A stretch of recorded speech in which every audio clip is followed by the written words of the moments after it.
as well. And the there's one called the Black Swan who they're saying is the villain of Just Dance 2023 because they have portals and they're going to abduct people.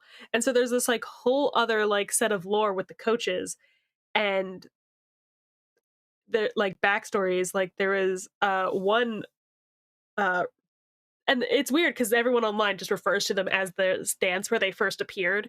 So the one with the in the little bridal veil, they just refer to as hot and cold. It doesn't matter where she is. That's just who it is. Uh, but so then they were talking about this one where they're trying to like map out the entire relationship between the Katy Perry figure, hot and cold, and the guy, the dancer from Rasputin, as this like multi-game, very in-depth background relationship that was happening, and then trying to like find who could have possibly like splintered that relationship. And people were previously thinking that it was the fucking the dancer from what was it, Radioactive by fucking Imagine Dragons, and which also why that is an option on Just Dance is incredible. But but so then they're just like now they're thinking that it's because he was abducted along with other instructors by this Black Swan character who's the new villain. And I'm like, it and they're making it into a movie. Somebody bought rights to make the Just Dance game into a 2019 movie. And I'm like, that makes about as much sense as the Emojis movie does. I mean, have you seen the Emojis movie? Because it's great. I was watching it. I was actually watching it right before we went live. Hey, speaking of going live, we did. Hi. Hello, everybody. My name is Will. Welcome to Live from the Apocalypse. If you've not joined us before, this is the channel where we play tabletop role-playing games to raise money for progressive causes and good organizations and nonprofits doing important work in general. And this stream specifically is benefiting our current charity beneficiary, the International Rescue Committee. If you don't know about the International Rescue Committee, they are a fantastic organization with over 80 years of history. They are active in 40 countries across the world, including these United States that we all live in. We all live in. You don't necessarily live in them. And they do really important work, and it's our very great pleasure to raise money for them. So with all that being said, the way we do things around here is we just ask that if you like what you see, you don't do the normal Twitch things where you might subscribe or give us bits or donate to us directly because we wouldn't use it for anything good. We would like buy dice and shit like that. But instead, if you take the $5 or the $6 and you donate it directly to the International Rescue Committee, they will put your money to much better use than we ever could. So just hit !donate in the chat, and you can follow that link and donate the $5, the $6, what have you, directly to the organization. And we would super appreciate it. If you do that, the McElroy brothers will yell at us. They will interrupt whatever is going on screen, and they will scream at us. And I was recently informed that some people hate the alert, the McElroy brothers alert, the donate alert that we have. And that's too bad. That's just too bad. All of that being said, if you want to subscribe, we literally cannot stop you. It is turned on. We cannot turn it off. And if you do that, though, be warned. Any money that we get paid out from Twitch or anything like that goes to keep the lights on around here. It covers like cost of software, cost of assets that we might purchase, things like that, along with our merch sales and our Patreon support, which we do have. And I made a thing for this, I think. Did you do it? I did. All of that goes directly to us for lights on and things like that. We don't keep any of the money. It just goes to support the channel. And yeah, that's kind of our whole thing here. If you subscribe, though, be aware, Brennan Lee Mulligan will murder a dog. One dog for every month you have been subscribed. He's a menace to society, and he must be stopped. But tonight will likely not be that night, unfortunately. his reign of terror will continue. And we're powerless to stop him. So that's our big preamble and everything. We're gonna play some Class Reunion Winter Break. If you've seen Class Reunion before, you would know the Class Reunion is our I guess isekai D&D 5e homebrew, which is a word that I learned after I started running this game. In that game, all of our characters are high school students from Ohio. They have been trapped in a fantasy world for 10 years, and they have become very different people. And they have been reunited with each other, and they are currently trying to figure out why they were sucked into the fantasy world in the first place. You are a sick son of a... Oh, gosh, there it goes. There it goes. 8 dogs right off the bat. All the bad guys. Hope you're pleased. Hope you're pleased with Moment yourself. of silence. I hope you feel bad.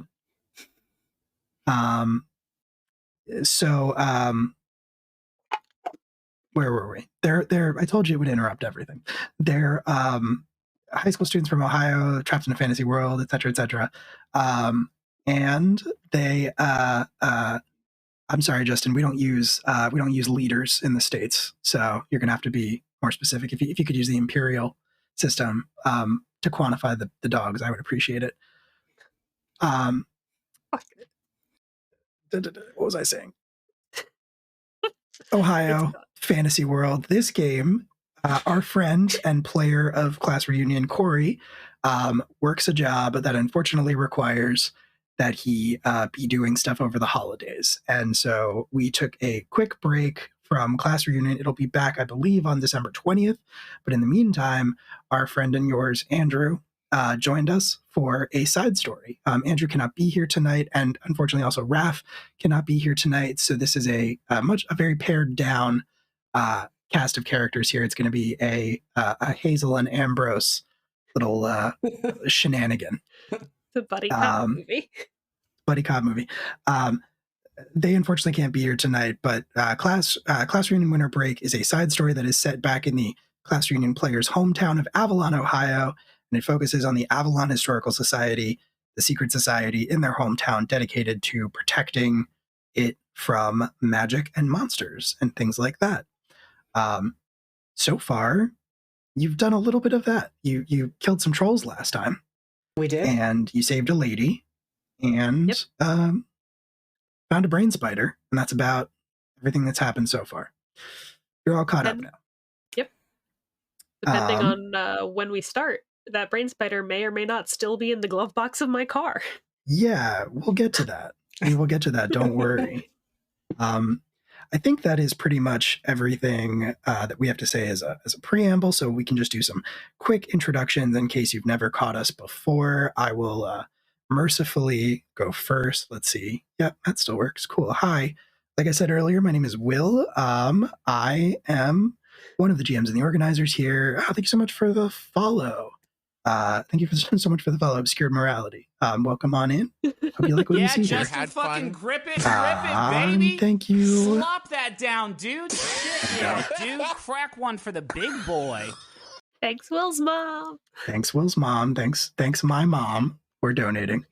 I appreciate it. I do have pizza on it. You're correct. Run games and do things like that, and that's my whole thing here. I guess I'm like the de facto tech director, and I run Academy H, which is our Masks actual play podcast that we record live on the channel every other Sunday, and I edit that as well into the podcast form that you can find on all of the podcast platforms under Live from the Apocalypse. So many things. This is truly exhausting at this point. I run this game. I play Julian Rue, the ex-Team Rocket member turned chef in our Pokemon athletic anime eldritch horror game called Missing Numbers, which you can catch alternating with this game on other Tuesdays. I am also God, what is my name in that game? I played Fletcher Bain, the Scottish person in our first recording effort, Cryptid Community College, which you can also find releasing on your podcast platform of choice under Live from the Apocalypse. I think there are only a few more episodes of that, but I guess sort of a soft announcement. I believe that's going to get a season 2. We were sort of on the fence about it, but I think we're gonna do it. Bring it back for another season. So I guess if you want to catch up, this would be your chance. I think mercifully that's about all I'm doing. I'm also running a Digimon game on the channel right now, and you can catch that next Wednesday.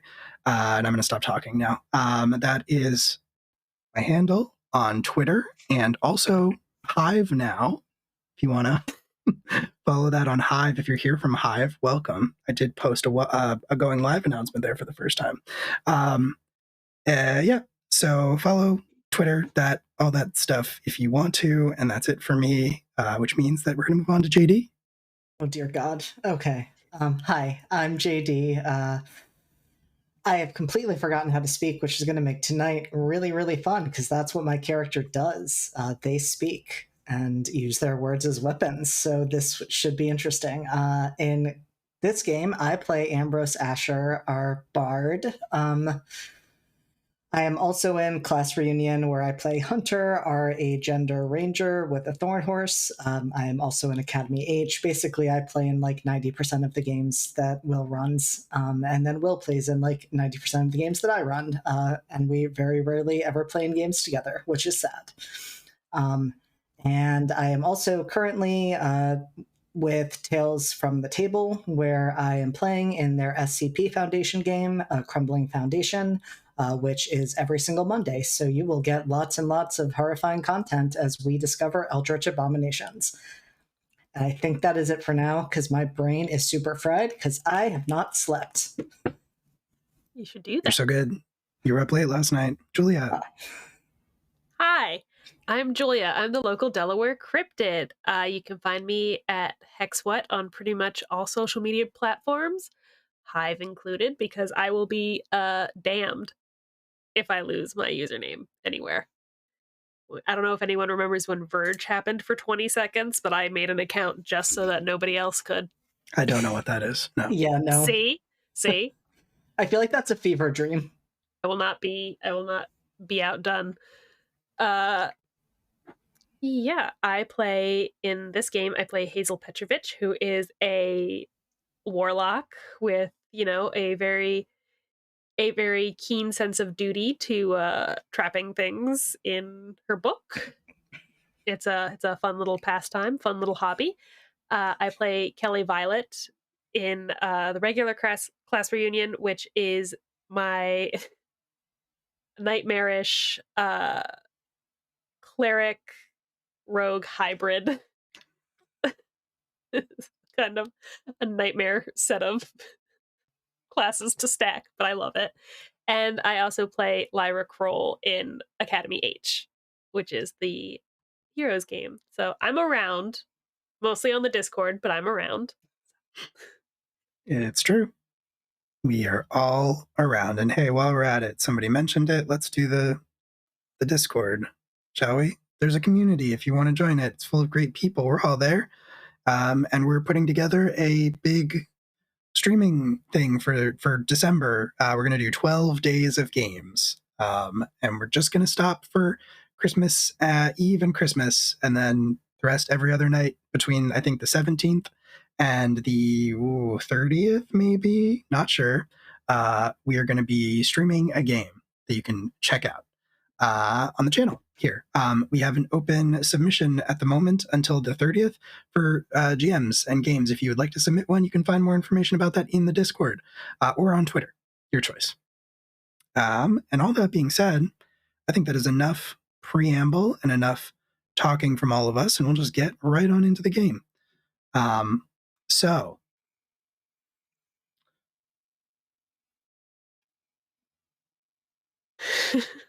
it has been, I think, a few days since you fought with trolls in the woods. Rip it, baby. Slop that down, dude. Shit, yeah, dude. Crack one for the big boy.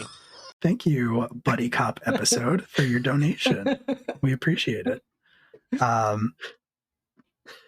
It has been a couple days since you fought the trolls in the woods and saved saved Miss Briggs, Miss Irene Briggs, from being eaten by them. And your time has passed probably pretty productively, and we'll circle back to that in a second. I imagine you've all been busy with your respective responsibilities, taking care of things around the around Wick House, which is the base of operations for the Historical Society. But where we begin is with an office building, and in fact, it is the office building that you dropped Irene Briggs off after you saved her. She has, as of yet, been unable to stop by Wick House as you requested she would, just so you can kind of show her around and she can get a feel for the place. She's very busy being the CEO of a major cosmetics company. And in her office, her top floor office, which is very expensive and very well appointed, there are objects of great value hanging on the walls, probably a few pieces of art, maybe even some historical objects. As you know, that Irene has sort of, from your brief time talking to her, you know she has sort of old world sensibilities and very expensive taste as well. In addition to that, she possesses some knowledge, at least, of the arcane. Currently, she is pacing. She is very matter-of-factly and very businesslike, pacing back and forth across her office. She has a phone, a very expensive, top-of-the-line cell phone held up to one ear. She's speaking into it, and she is wearing a gray suit with a skirt, so like a gray blazer, gray skirt, black pumps. Again, looking sort of every inch the CEO, much more so than how she kind of looked disheveled when you saved her from the trolls that were going to eat her. And she's speaking into this phone.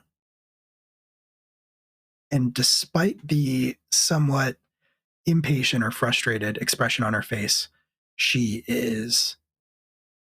sounds very friendly. Her words are somewhat honeyed. And she says, no, I can very much appreciate that, Mr. Mayor, and I don't want you to mistake my gratitude for anything other than what it is. Everything you've done to speed this process along has been a great help. However, I want to be perfectly clear. In-bulk cosmetics is creating hundreds, if not thousands, of jobs for this city. I chose this place out of all of the other cities I could as the base of operations for my company, as our central location. For that exact reason.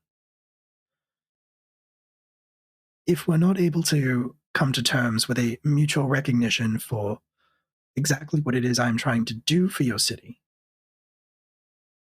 I'm prepared to take my business elsewhere. Even as deep into the process as we already are.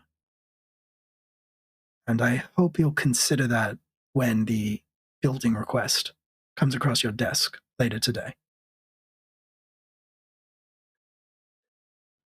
And she's quiet for a second, presumably as she receives an answer from whoever's on the other line, probably the mayor.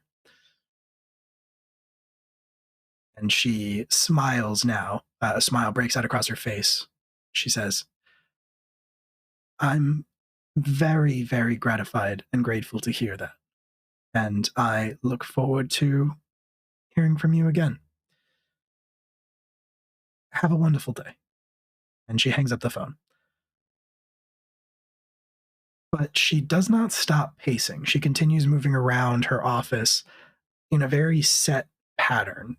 Like she does this many, many times every day. She walks over to one wall that has sort of a mantle shelf mounted onto it, which contains a collection of objects that look to have significant historical value, like a very rough, sort of maybe pewter candle holder. There's like a tarnished bronze knife of some kind that's got a little holder that kind of keeps it upright. A piece of stone that looks to have some sort of fossilized pattern set into it. A jar with a murky liquid in it. And then a few other curiosities.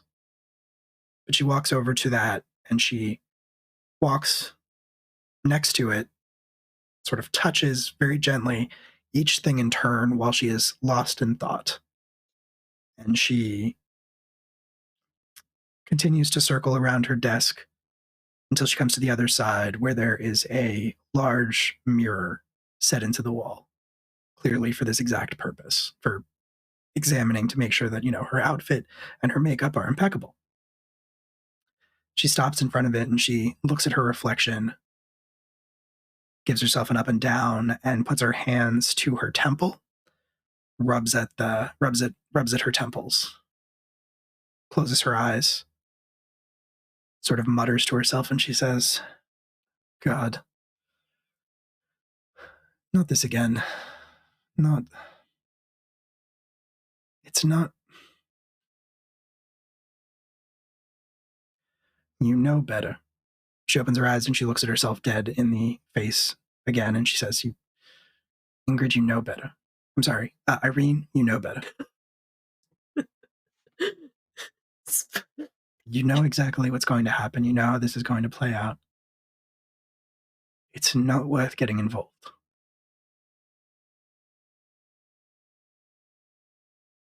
Receiving no reply from herself, obviously. She sighs and she resumes pacing. She comes to a stop in the center of her office and looks down at her phone, which she is holding rather tightly in one hand. She says, No. You know what? Fuck it. And she dials a number, waits until somebody picks up, and then she says, hello, is this Irene? Not sure if you remember me. We met a few days ago. My name is. She stops, says, yes, no, yes, correct. That is me. Listen, there is a function happening at my company this evening, sort of a grand opening or a relocation celebration of sorts, a gala, I suppose. And I was wondering if you might like to attend.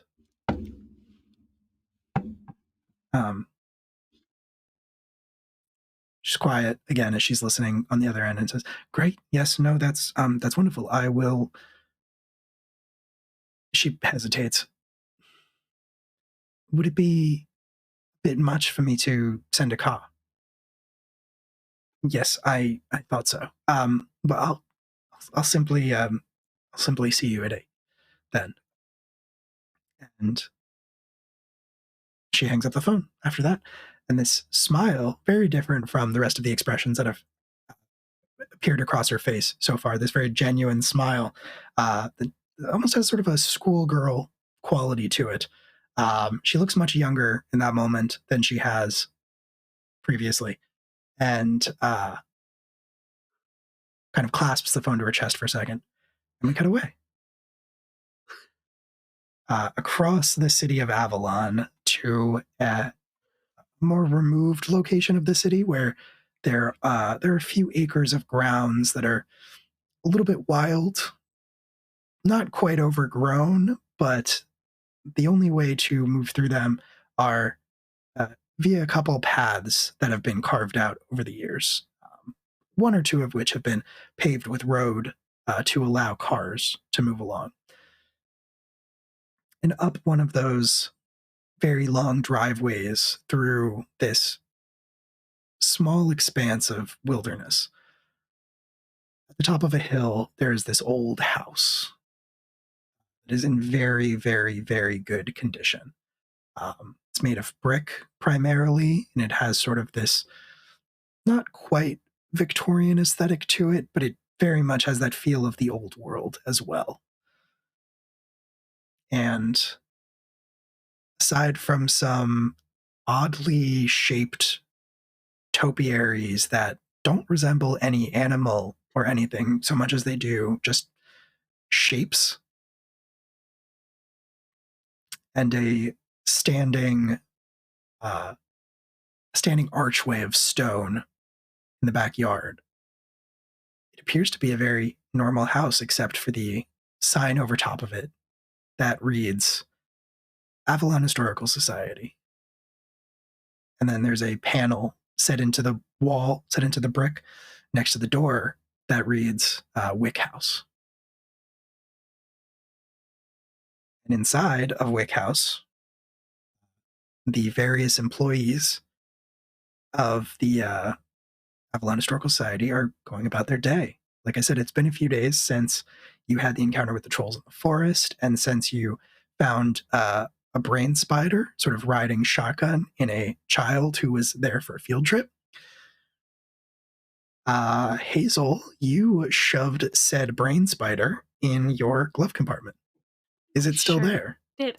No. By this point, she would have taken it back to the house where she lives in, which is her uncle's house, while since his retirement, he has been traveling and things like that. So she's living there, taking care of the house and taking care of his cats, uh, which are Billy Joe, Bobby Joe, and Betty Joe, or formerly just known as the Joes. And she is, after communicating with the spider a little bit, she basically lays out its options, which is crawl inside one of the cats or be squashed. So, depending on how that conversation went, that's the fate of the spider. Interesting. Okay.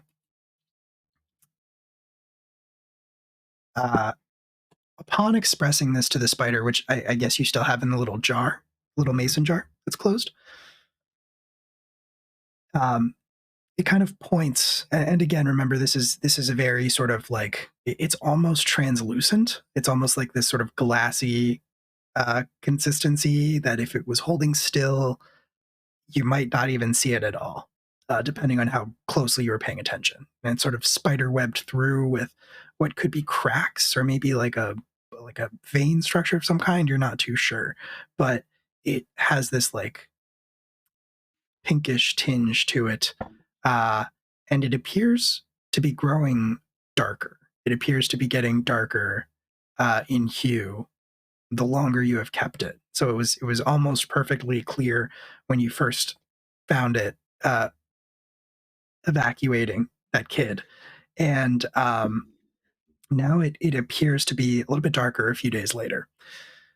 And as you say this to it, it is going to point one of its spindly little legs towards the nearest lounging cat and say to you,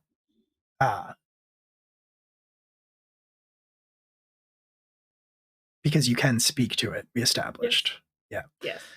It's going to say to you, we'll starve. Cats? No, me will starve. No dreams. I'm pretty sure cats' dreams. I mean, they do the little twitching, running, those kinds of things. You don't think it does? It shakes its little spider head. Well, listen, buddy, you gotta try, because you can't go in any person. Because here's the deal. Here's understand the meaning. It would be unethical to put you into anyone's head who could not consent to you being in there. The only people who we are allowed to tell about you work in a place where they will get electrocuted every time they try to go into work if you're in there. You see the dilemma here? So you either go back to wherever you came from, go into one of the cats, or I'm going to put you out of your misery.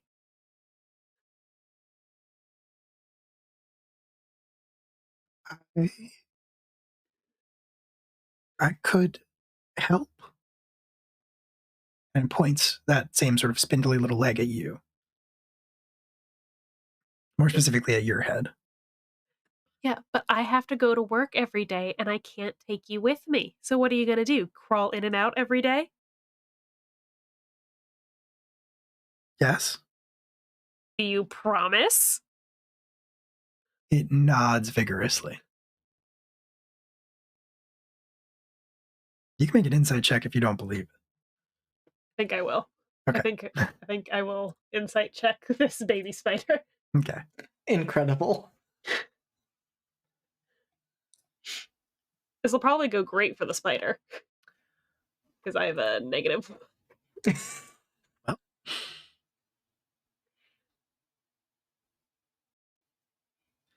It's a 9.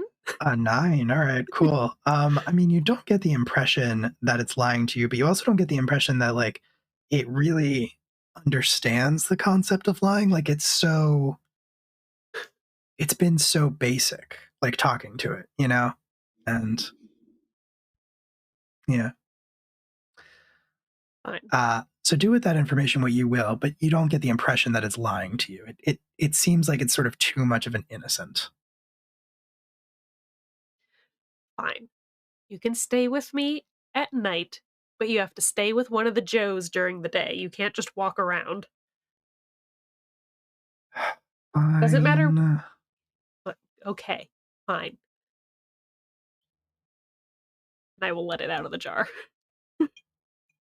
Okay, it's gonna sort of scuttle up the side of the jar or like onto the table where you sort of dump it out, and then it's gonna make a beeline for your arm, basically, just to and I think it'll actually probably like sort of reach out with its two front little legs that you've noticed are more like they don't have appendages or anything, obviously, but they're more like it uses them to point at things, to indicate things, and you've maybe seen it sort of like grasp it at things, even though there was nothing in the jar with it. Those are And the hands, yeah, that's sort of the impression that you the get. And hand legs. it stops short of your hand where it's set on the tabletop, and sort of like gently with both of them sort of like pokes at it, like to make sure that it's okay and you're not going to like move it away. It doesn't want to surprise you, it seems like. She'll kind of like scoop it up and start to lift it up and then pause and be like, just so you know, if you're lying to me, my godmother will take it out on you. I don't know how to lie. Fair enough. Okay. She saw it come out of the child's ear, so she'll just kind of like, Yeah, yeah. And like as it makes contact with your ear canal, it kind of like spreads itself out over your ear with like its little legs sort of holding it in place, and then you lose sight of it, obviously, so you're not sure exactly what happens, but then you get this sensation like when you get water trapped in your ear after like swimming or something like that. That fades a second later, but it feels like there's almost like a liquid trapped in your ear canal, and then a second later it's sort of like presumably in all the way. all right. And you feel mostly the same, but a little bit different. You kind of feel this like slightly expanded consciousness. And we'll say that your uncle has a poster from like a movie, a foreign movie, in a frame across the room. And as you look at it, you've seen this poster like a million times, and it's in it's in another language. Would there be? Do you think there'd be a specific language that your uncle would? We could just say French if you want. French or Russian, one of the two. We'll say Russian then. I think Russian's more interesting. And you look across the room, and it reads to you like it's perfect English. Like you can read the names, and you can read the title and the credits, and the little tagline of the film and everything, as if it was written in perfect English.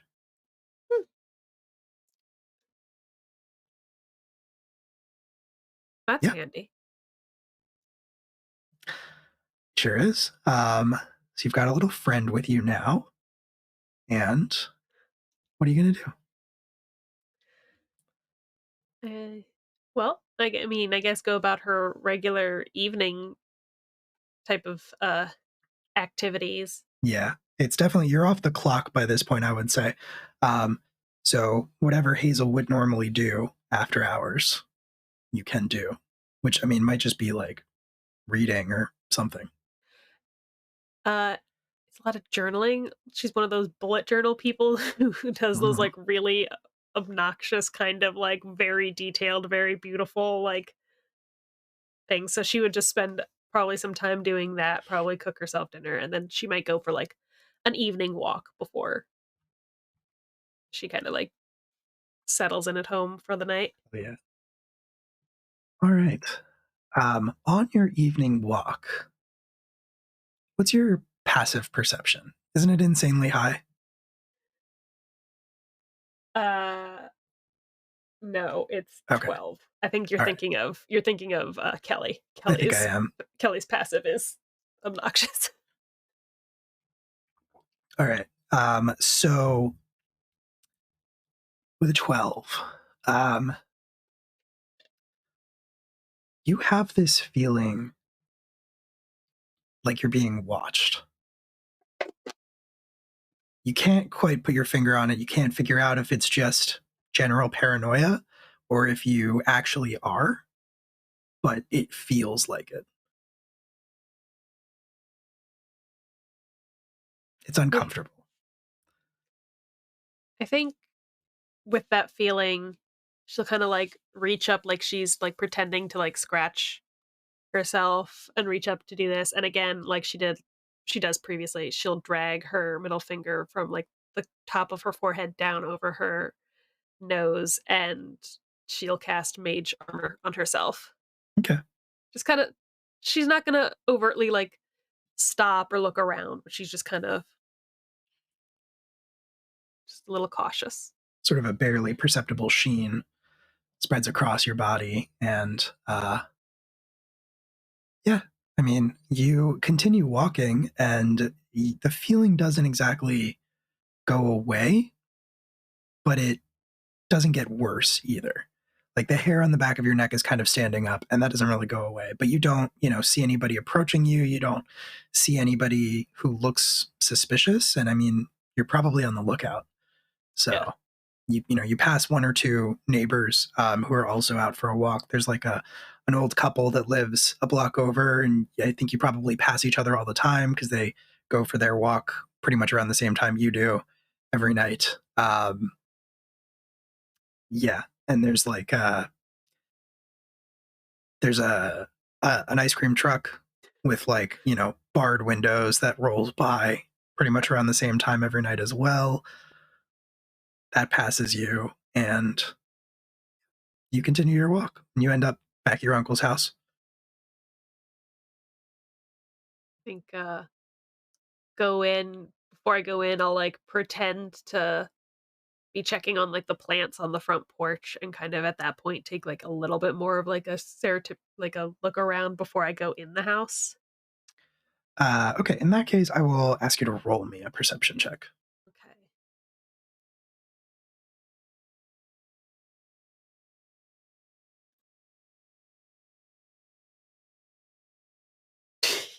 It's a 3. Up. The return of the digital dice. Yes, yes. It's not roll 20. You can't blame roll 20 I anymore. can't blame roll 20 for that. So, all right, interesting. Yeah, you. What was your total? Remind me. 3. It was a 3. Yeah. Okay. That's very low. My perception is a +2. Okay, and you feel a. You look around. You don't see anything. Nothing looks out of place.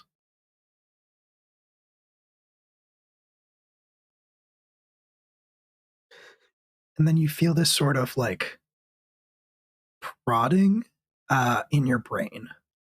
It's a sensation you've never felt before, but you get the impression that it is not something aggressive, not something that's like trying to get into your head. It's sort of, you get the impression that it's the it's the spider. It's your little hitchhiker, like prodding you to do something or let it do something.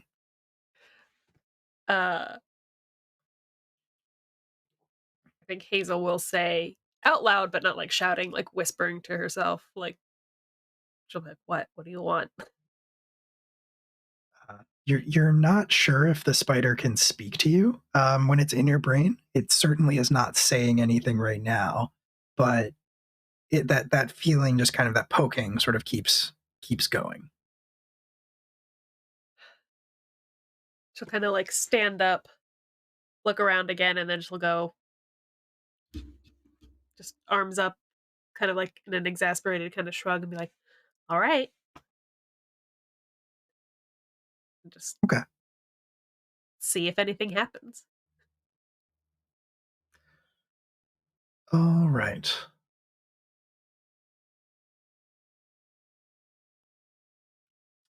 Which means that I need to do a thing.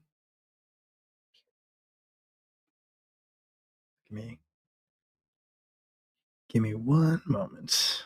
That's good to know. All right.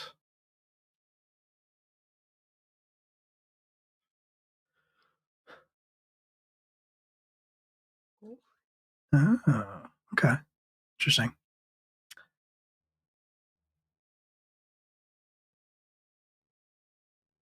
You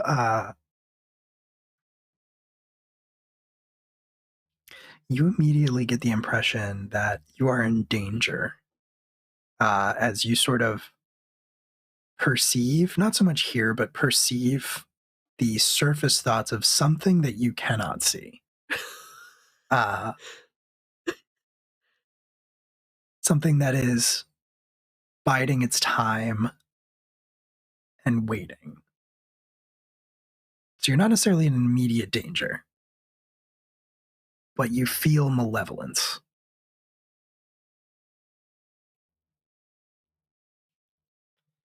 All right. So Hazel will just kind of be like, She'll go into the house, lock the door, text her coworkers and be like, hey, anybody see anything kind of really uncomfortable and vaguely threatening this afternoon / right now? Is everyone still with us? You receive replies from Ingrid and Valentine that they are okay and that they have no idea what you're talking about. Presumably Ambrose too, but I don't want to speak for you since you're here, JD. Yes, similarly from Ambrose. They confirmed that they are alive and well and have not experienced anything strange. Although they probably phrase it as nothing stranger than usual. And I think we'll actually use that as a cutaway. So, Hazel, you send out that message to ask everybody if they're okay. And then, Ambrose, where are you when your phone goes off? So I know that Ambrose had been with Valentine to pick up the car and see if there was anything strange with Irene's car. So that was a few days ago. You did manage to get it back to the garage, and it seemed to be. It was definitely on the edge of totaled, if not fully totaled. But Valentine seemed confident that he could do something with it. Yeah, that is fair. I think in that case, if Ambrose is off the clock, I think they're probably out at a bar doing drunken karaoke, because why not? Hell yeah. All right, perfect. What is Ambrose's go-to karaoke song? Oh, dear God, that actually requires me to think. You can get back to me about it if you want. They have a whole array, but I think for tonight it's "Don't Stop Me Now." Okay, perfect. So yeah, you probably have a favored spot. What are we talking here? Like dive bar, sort of like fancy coffee shop / bar. What's the vibe? Dive bar, yeah. dive bar. All right, yeah. I think it's probably a kind of a question of convenience, maybe. Like there's a dive bar. Dive bars are maybe not, correct me if I'm wrong, dive bars are maybe not exactly Ambrose's vibe, but this particular one I think might be like right under his apartment or right under where he lives. And Yes. so, yeah, it's very convenient. And they do karaoke. So Not right. So I will specify, definitely Yeah. not like they do not live right above the bar because they are very. No one has ever seen where Ambrose lives. Like they Interesting. have never brought anyone back to their place. So it would definitely be like a block or two away, like a Mhm. convenient distance. But yeah, if they are going home with someone, they are going home with that to that person's place. They are Cool. never bringing anyone back to their own. Okay. Awesome. I love that. And I think, yeah, I think it's just a fairly standard hole in the wall dive bar. The drinks are cheap. The wallpaper is peeling. If they have live music performances, there are probably stickers all over the walls. They have this very old PA system, but yeah, it's karaoke night. It's pretty lively. A lot of the neighborhood regulars are around, and you've probably, if you're here every week or even frequently, you've sung with them. They've probably sung with you. At the very least, you've crossed paths, and yeah, that is where you are. You finish up "Don't Stop Me Now," and you step off the stage to applause. Always. Always, and you go back to your beer, your drink of choice, whatever it might be, at the table where you were sitting, and pull out your phone, and you see that you've gotten the message from Hazel. Yeah, and that's when they text back, all good here, nothing stranger than usual. And then probably afterwards, you good? Question mark.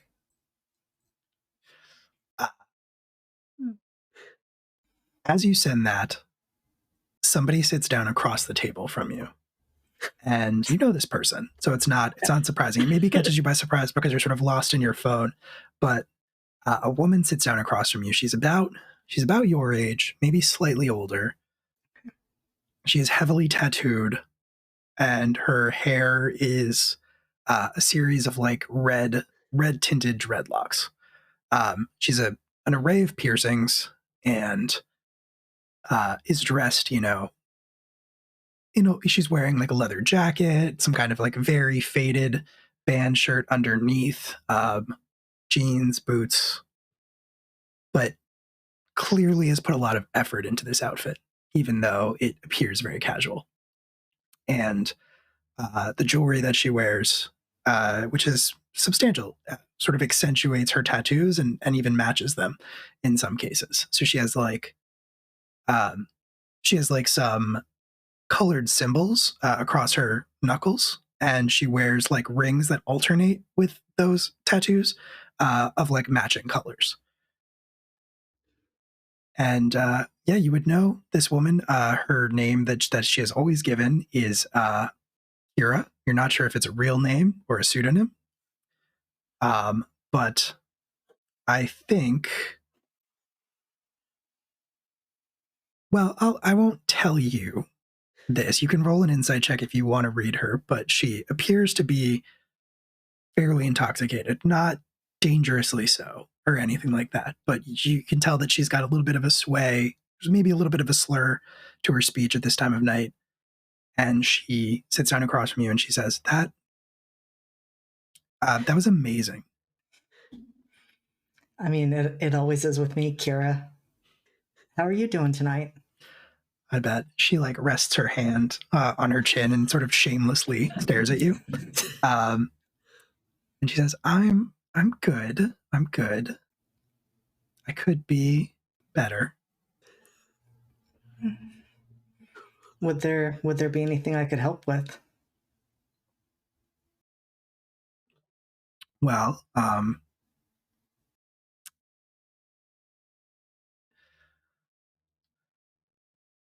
she's going to break out in sort of a lopsided grin and she's going to say, you could take me back to your place for starters. Oh, Kira, you know I don't do that. she sighs and says, okay, I don't either, but I'm a woman, and that's for safety reasons. And that is fair and valid. I totally get that. So you should be a fine, upstanding person and just take me home with you.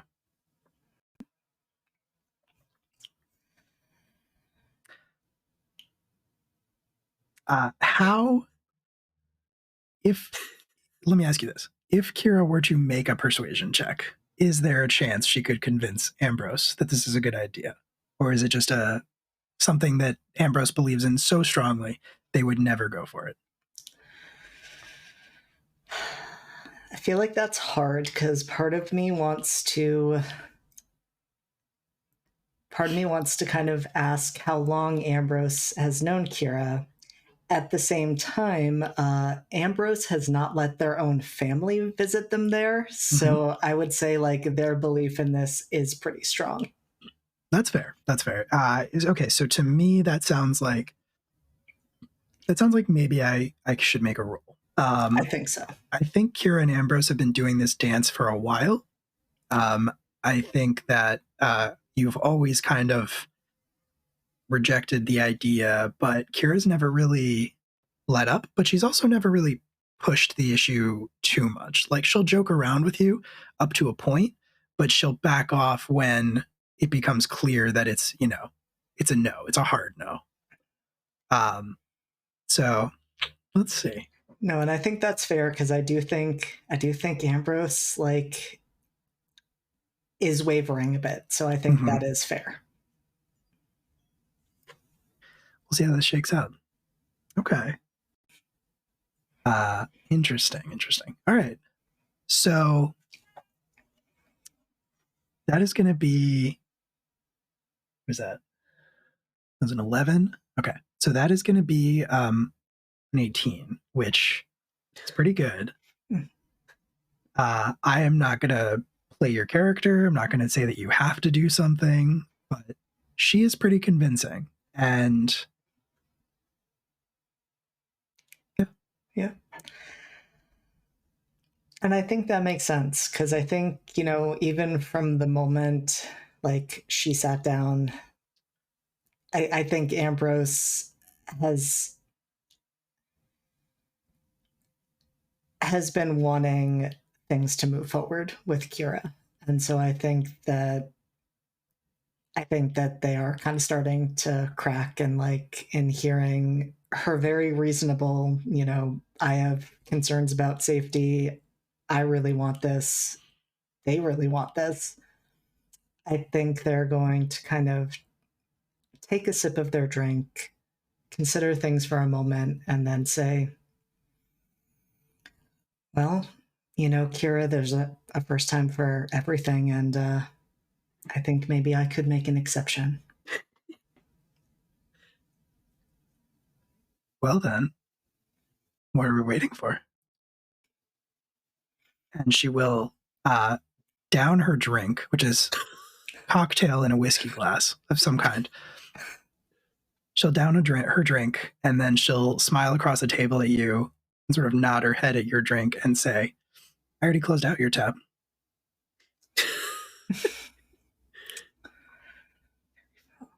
Already one step ahead of me. Well, how can I say no to any of this? And they will drain the rest of their drink and lead her out. Okay. All right. To your place, presumably. And yes. This is the first time you've had anybody over. So what's all the secrecy for? And I think like upon seeing their place, that would be a huge question mark because it looks like a pretty typical, like a little bit over studio-sized apartment. There's nothing that would say like this is someone who doesn't like people to come over. I mean, everything is neatly kept, like neatly organized. There's tasteful art on the walls, plenty of posters of music groups and theater productions, but nothing that would look like somebody would want to hide it, which I think is the strangest thing probably about all of the secrecy.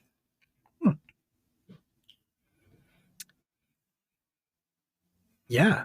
All right. Well, from I'm imagining that there is not a lot of time for conversation, but not we at will all. not at all. And that appreciation for your place, and maybe even questions about why you're so weird about having people over, is going to fall by the wayside for at least the moment, as we are going to fade to black. We will rejoin Kira and Ambrose a short time later, in Ambrose's bed, sort of covers pulled up. I think Kira by this point has produced like a joint and is smoking it, and she would offer it to Ambrose. Actually, she would check with you first to make sure that it's okay if she smokes. She would sort of hold it up and nod at it, say, "Do you mind?" Not at all. And she'll light it up. She'll offer you some. Yeah, and Ambrose will take it. Okay. And at that point, I think she will look around and she will sort of sit up, hug her knees to her chest, say, "So, I want to pry, but what was the big deal?" Oh, about bringing you here? I mean, I thought maybe you just like lived in a shithole or something, but this is nice. Yeah, it's just, I don't know, an odd quirk that I've always had. Wherever I go, I like to keep my space just as my own.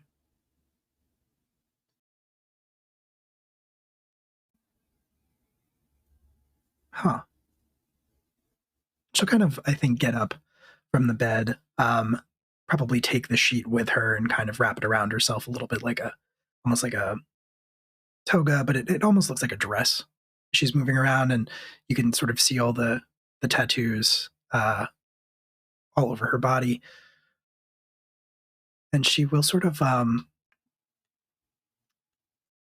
move around the room. You mentioned it's like a studio setup, right? Mhm. Yeah. Yeah, it's fairly small. Okay. So she'll sort of move around and just sort of look at the things that you have up on your wall and maybe on your bookshelf as well. And yeah, that is, as she does so, she'll sort of keep talking to you, and she'll say, "So, what is it you do for work again?" Oh, I'm an archivist at the Avalon Historical Society. Right. Right. It's the only reason I stayed here after college. I mean, do you like it? It might sound strange, but I do. I enjoy getting to work on the books, cataloging, repairing, all of that. It's very meditative. Hmm.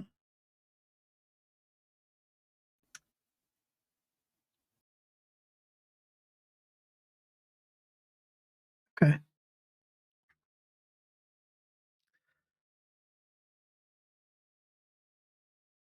Uh, she's going to keep moving around, nodding slowly, like she's listening to you. She's going to spend a particular amount of time, I think, sort of scanning one of your bookcases. I'm assuming Ambrose probably has more than one. Mhm. Maybe the one that has the more interesting material on it. And while she's doing that, Ambrose, you can roll a perception check. All right. Okay. It's being sketchy. Yeah, don't love this, but that is okay. Let's see if the dice roller will like me. Do.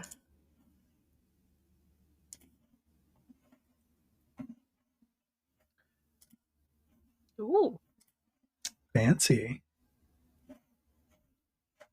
All right, so that is a 16. So that would be 21. 21 is very good. 21 is very, very good. As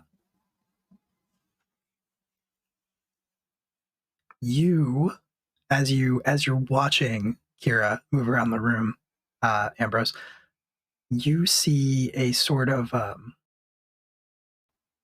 you notice something a little odd. And I'm going to say that you notice it maybe in one particular spot. I'm going to say her right shoulder blade, she has this sort of like Celtic knot tattoo.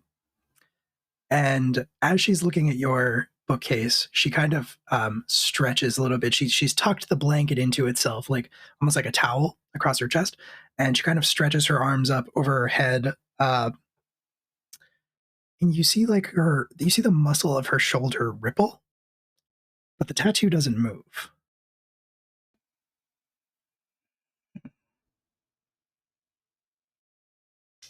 Interesting.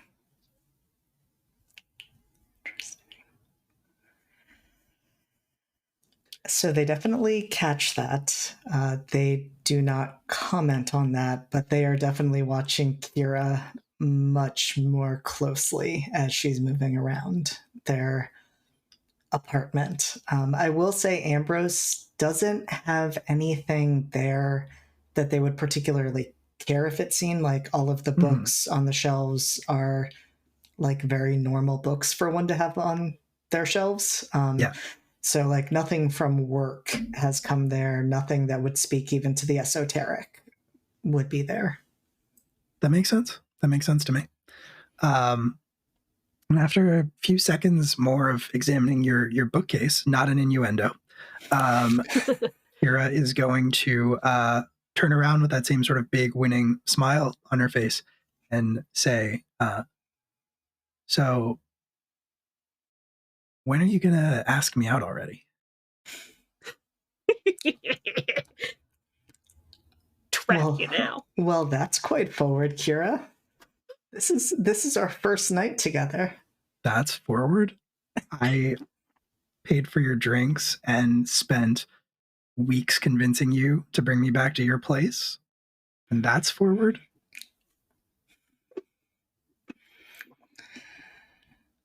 We'll see how things go, Kira. She's gonna stab Interesting. Okay. All right. I see what you're trying to do here. So you're trying to do this sort of subtle deflection. And I do think you're going to need a roll for it. I'm not worried about you making the roll, but I do think this is going to be persuasion. Oh, I'm worried about me making the roll just because these dice. You rolled they a may 16. choose violence. You're fine. But no, this dice roller has been very, very good. Yeah. Listen, I can admit when something is better than roll 20, and I happily will.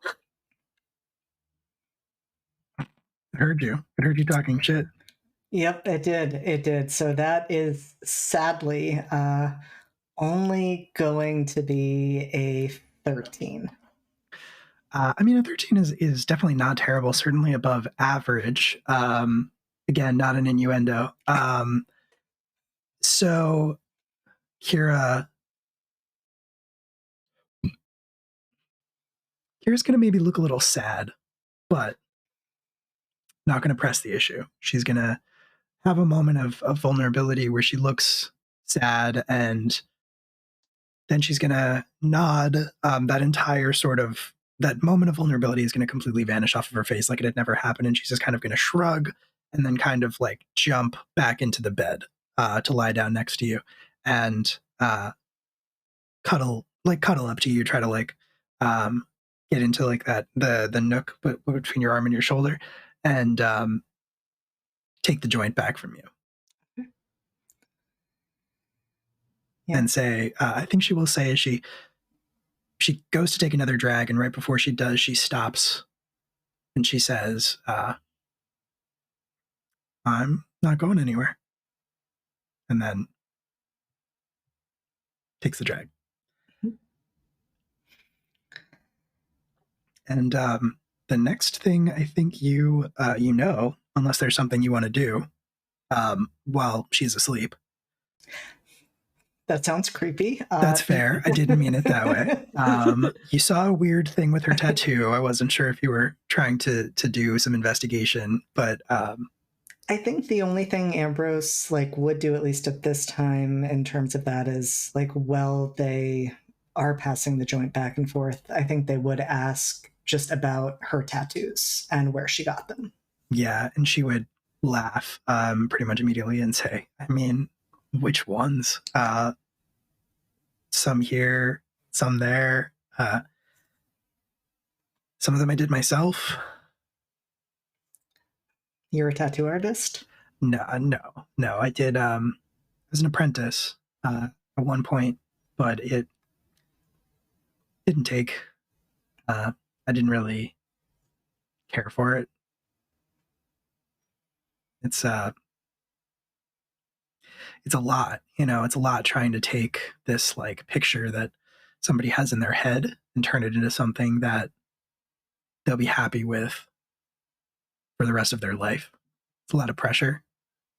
Like me, I don't care, you know. I'd put anything on me, but other people are pickier.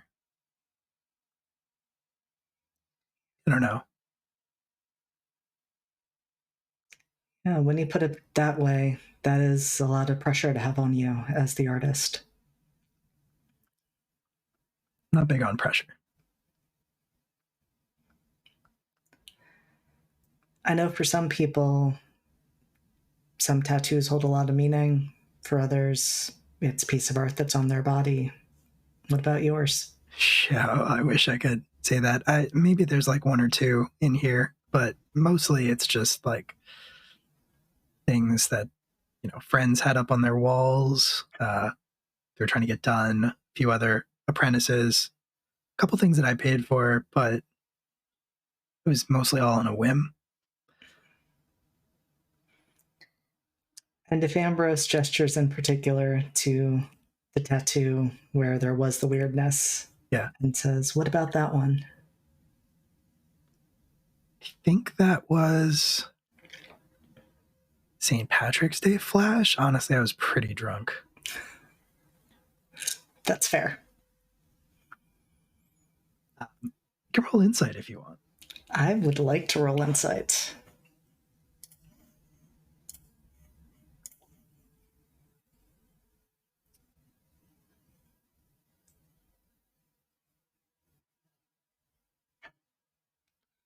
All right, that is going to be a 15.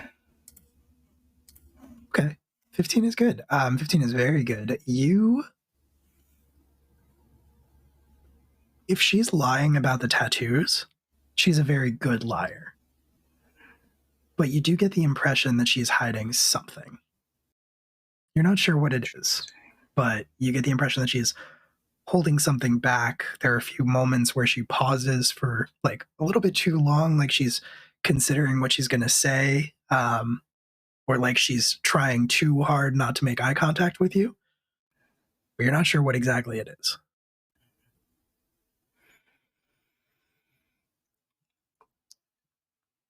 And so I think with that, Ambrose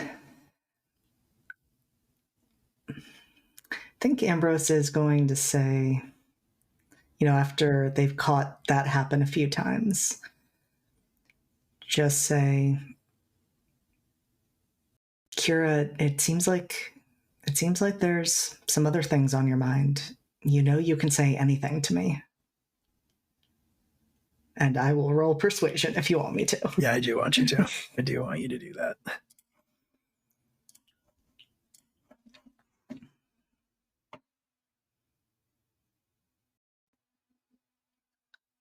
All right, that is going to be a 21. All right. With a 21, you are very, very persuasive. So I think you feel her tense. I think you feel her tense up in your arms as you're lying there, and she stays tense for maybe like 15, 20 seconds. Kind of get the vibe that she is thinking about something or considering it very, very hard. She says, "What's the weirdest thing you've ever seen?"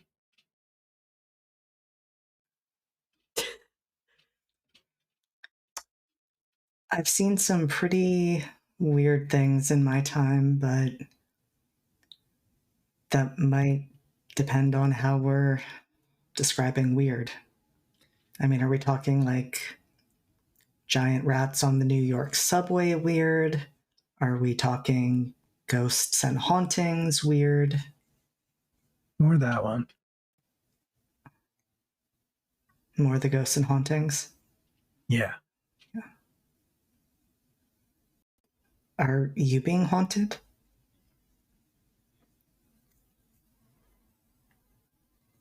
She's quiet for a few more seconds and she says, "That's not an answer."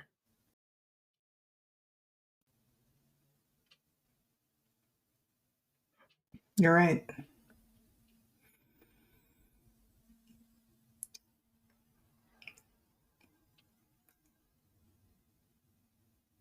What would satisfy you as an answer?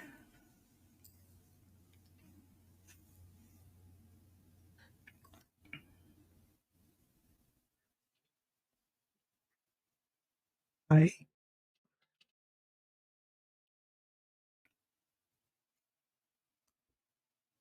can feel it on you.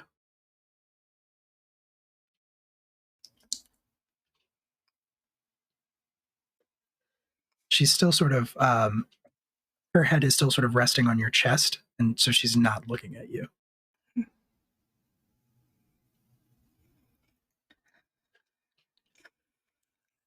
And I think Ambrose is still like going to be trying to deflect a bit and say, you can feel a ghost, a haunting on me. Magic.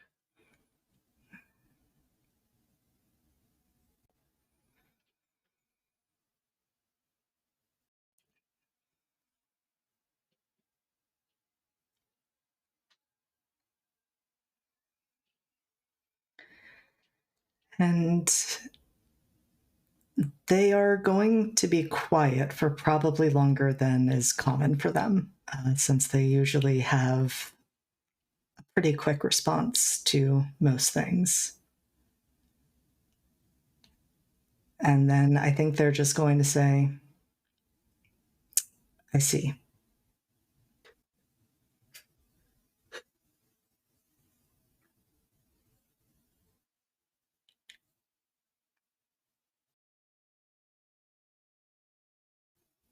That sounds normal to you?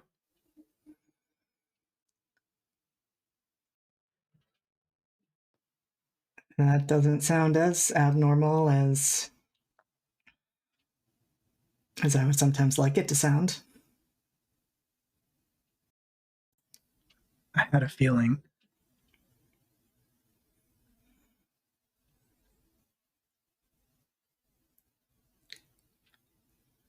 Is that why you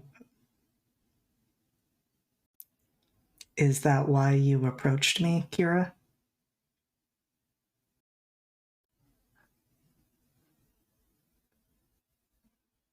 No.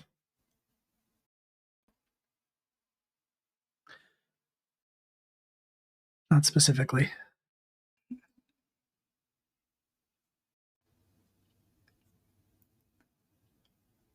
Well, that's good. I was hoping you were more drawn in by my winning looks and amazing voice.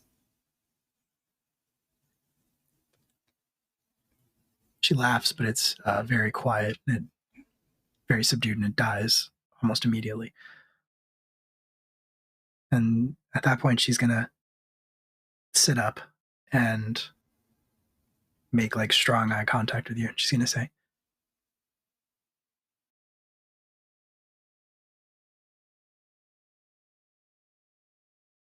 I knew your father.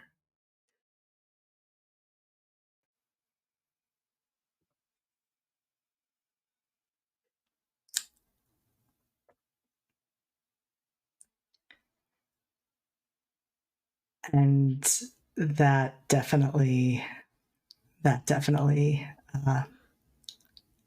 does provoke a response from Ambrose.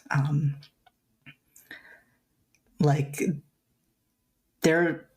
I think initially when Kira makes eye contact with them, they very much seem like, they are ready for whatever she might throw at them.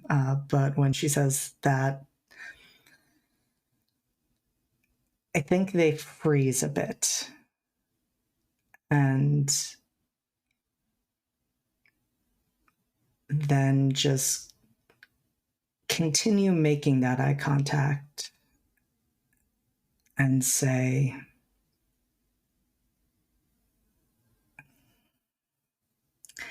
I think they're going to settle for the moment on, then is that why you approached me?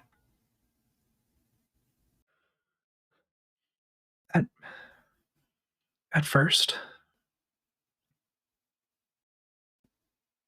yeah.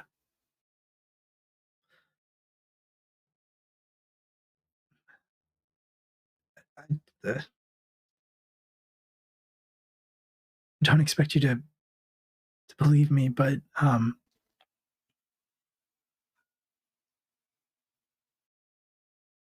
everything everything between us is real, Ambrose. But I didn't intend for any of this to happen. I just came to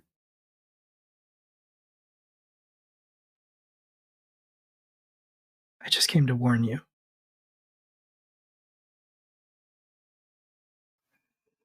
Warn me about what?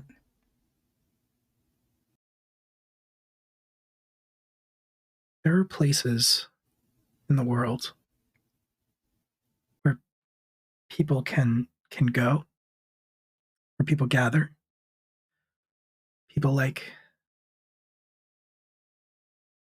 me and like your father and maybe like you.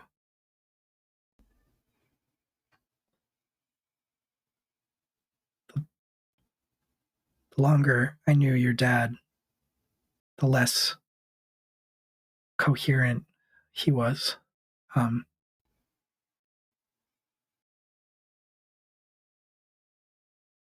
But he remembered you. He talked about you.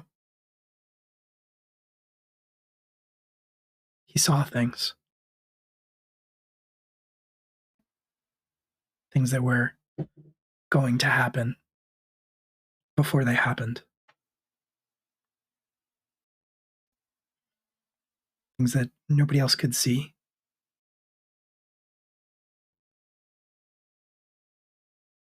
And the longer it went on, the worse it got, and the harder it was for him to tell what was real and what was a vision. But he was always able to talk about you. He always remembered you. And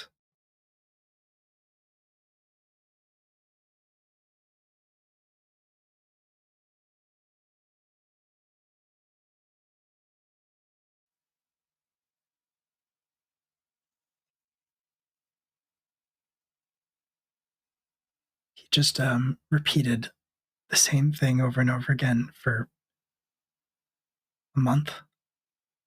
He didn't eat and he didn't sleep. And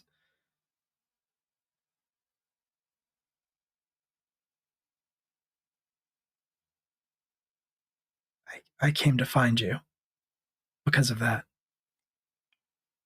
But I wasn't expecting to wasn't expecting to like it here. I wasn't expecting to like you.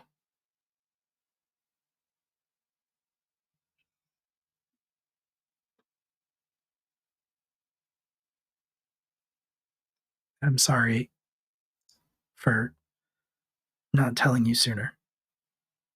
Just thought it would sound crazy.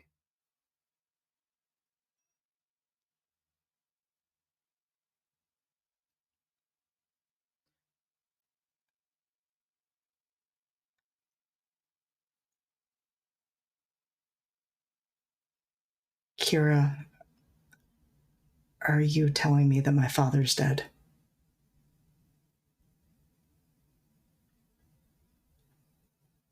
She nods. But that's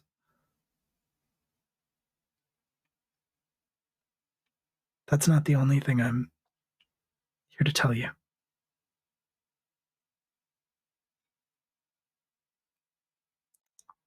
Right, you said at the end he kept repeating something.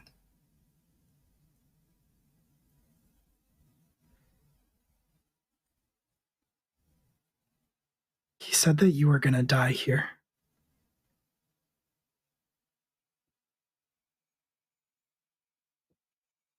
He said you have to leave.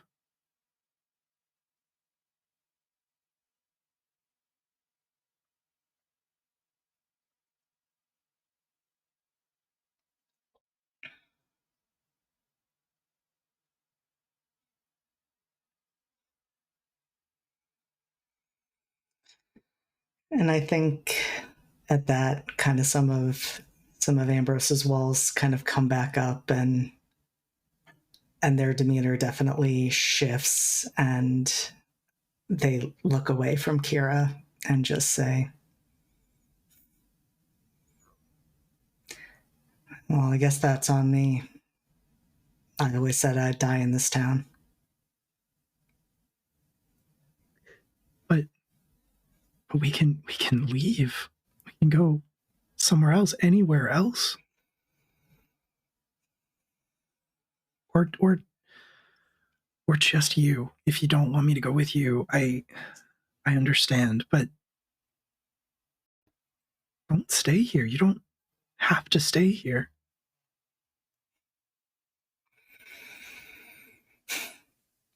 That's the thing, Kira.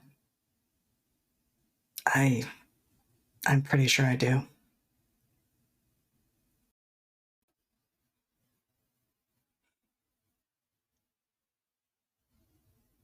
She looks confused.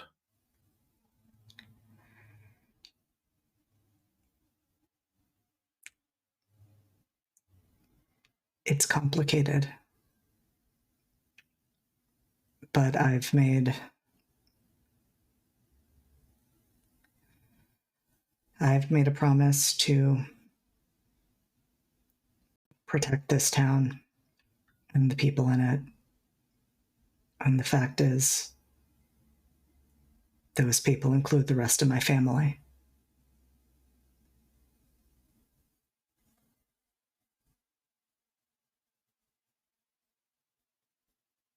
And even if they didn't, I gave my word.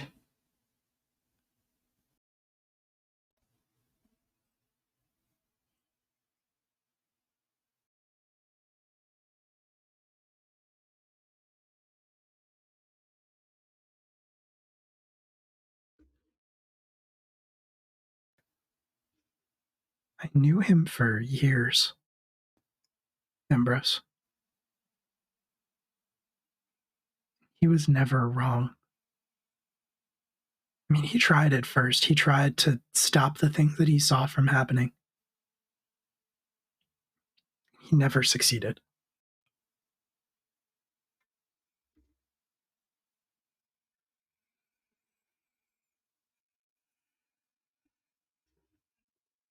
I'm guessing he didn't give a timeline for when this would happen.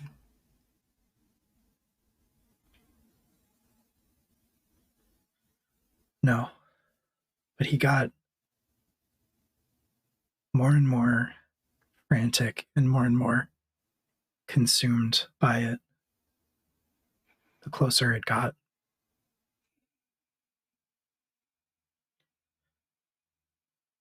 So it can't be far.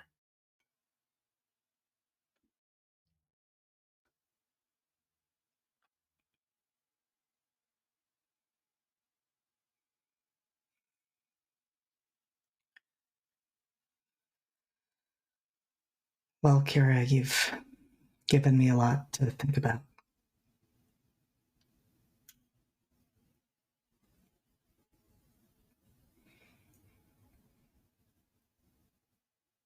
I'm sorry. I didn't want you to find out like this. I should have told you when I first met you, but I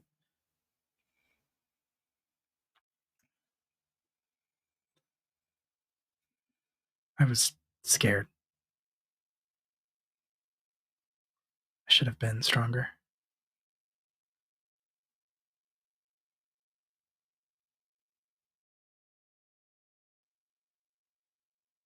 I don't blame you for being the message bearer, Kara. I mean, that's not on you. At the least, I now know what happened to my father. And I suppose I have to figure out what all of this means for me. But I don't blame you, and I'm not angry with you. I mean, how do you walk up to someone you've never met and say something that sounds so crazy?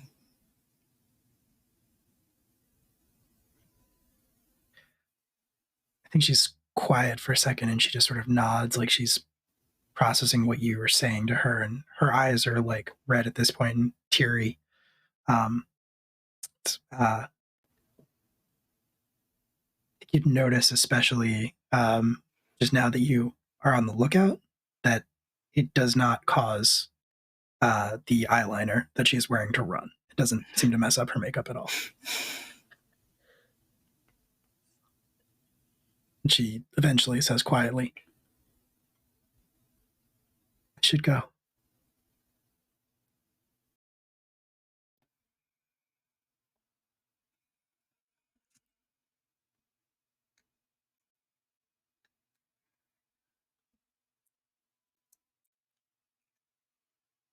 And I think Ambrose, again, kind of takes a moment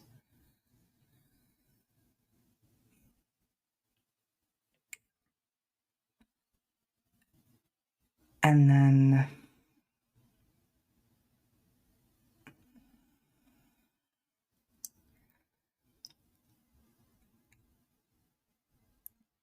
they take a few moments and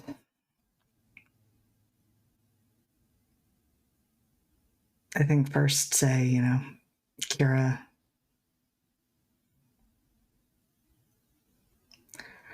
I'm glad you were the first person I allowed to come here and to get this close.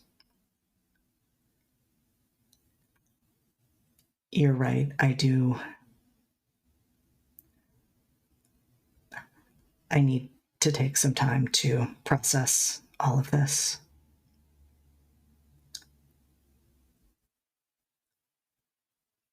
But I would like to see you again.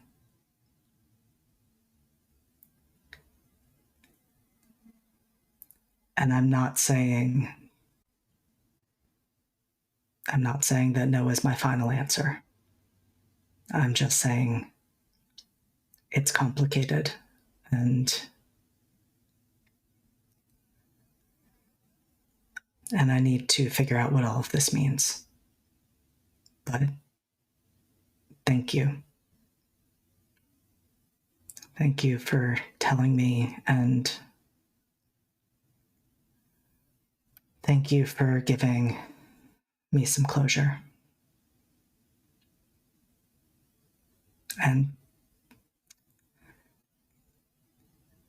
and for being there with my father at the end.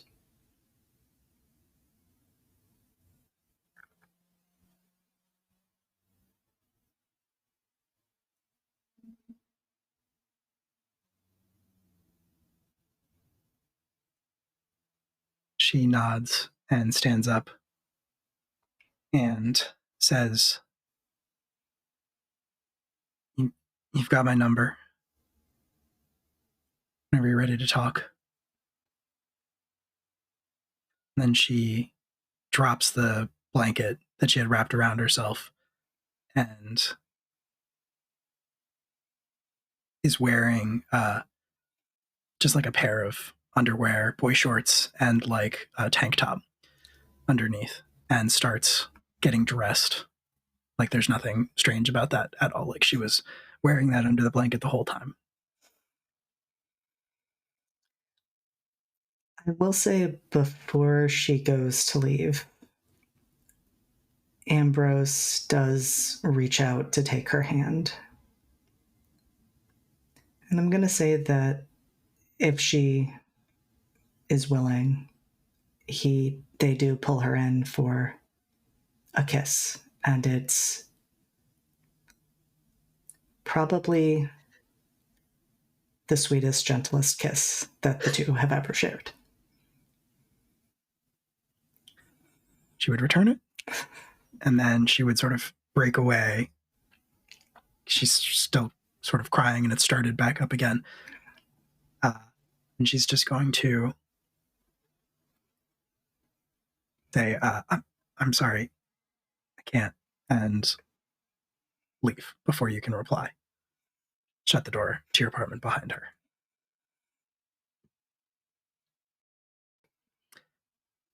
And leaving Ambrose alone in the apartment, at which point I think we are going to take a break.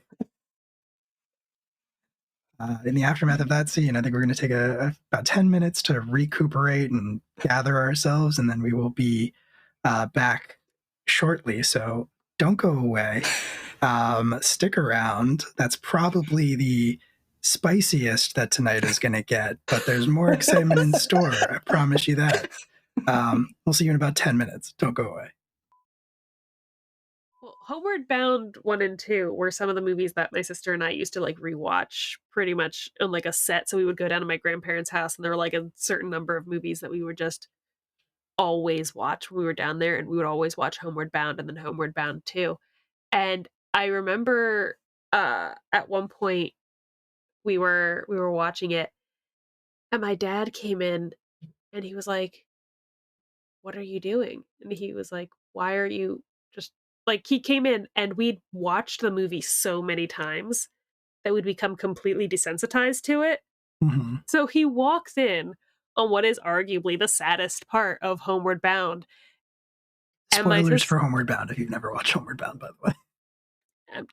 Well, it's easily the saddest part of the movie, and my sister and I are busy just beating the shit out of each other. Yeah, that makes sense. Homeward Bound. Because we just watched it so often that we just got desensitized to it. And like Carly rewatched it recently, and it made her sad. So it's where he falls into the pit? It is where he falls into the pit. Yeah, of course it's that scene, because I'm thinking about that and I'm going to start crying. Yeah, it's fucked up. Can't believe you fought your sister to that scene. Carly, listen. It's always go time. You just gotta fight your siblings sometimes. Constant vigilance. All right. Oh, no, that's our thing now. Dylan, I don't know if you've caught one of our streams recently, but now I will only go live if Julia's mid-rant. So that's our thing. I should put that on the bingo card now that I'm thinking about it. That should go on the bingo card. All right, cool. So, I mean, you can still take a shot. Don't let us deprive you. Yeah, for sure. Everybody should take a shot, but that's not because Julia talked about the childhood story. That's just because you should take a shot. What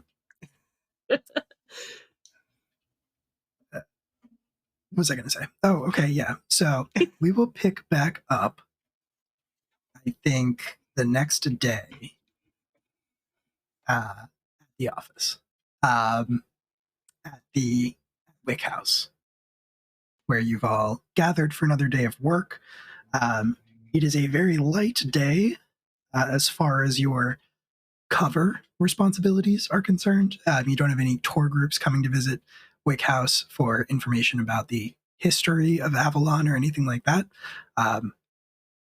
So generally, you would just have your individual responsibilities, which, for Hazel would be balancing the budget and maybe attending to the gray room if it required it. And for Ambrose, continuing to care for the collection of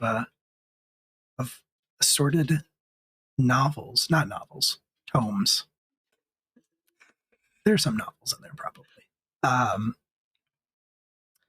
How is Ambrose? How's Ambrose doing this morning? Not great. Not great. I mean, I think it's surprisingly clear to the others, like, how not great they are. Like, they are out of their usual wardrobe of like booty shorts and crop tops.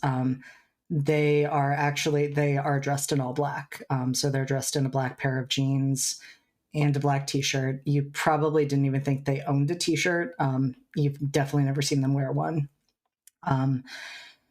Their hair is, as usual, disheveled, but it's like actually disheveled. It's not, I'm an artist, like artfully disheveled. And it's, I would say, pretty clear that they've been crying, which I think Hazel in particular would register as strange, because Hazel knows that Ambrose not only can disguise themselves, but like loves to do that and will do that just to fuck around with people. So the fact that like they show up looking this way and they don't have to, like, it's a clear like alarm going off.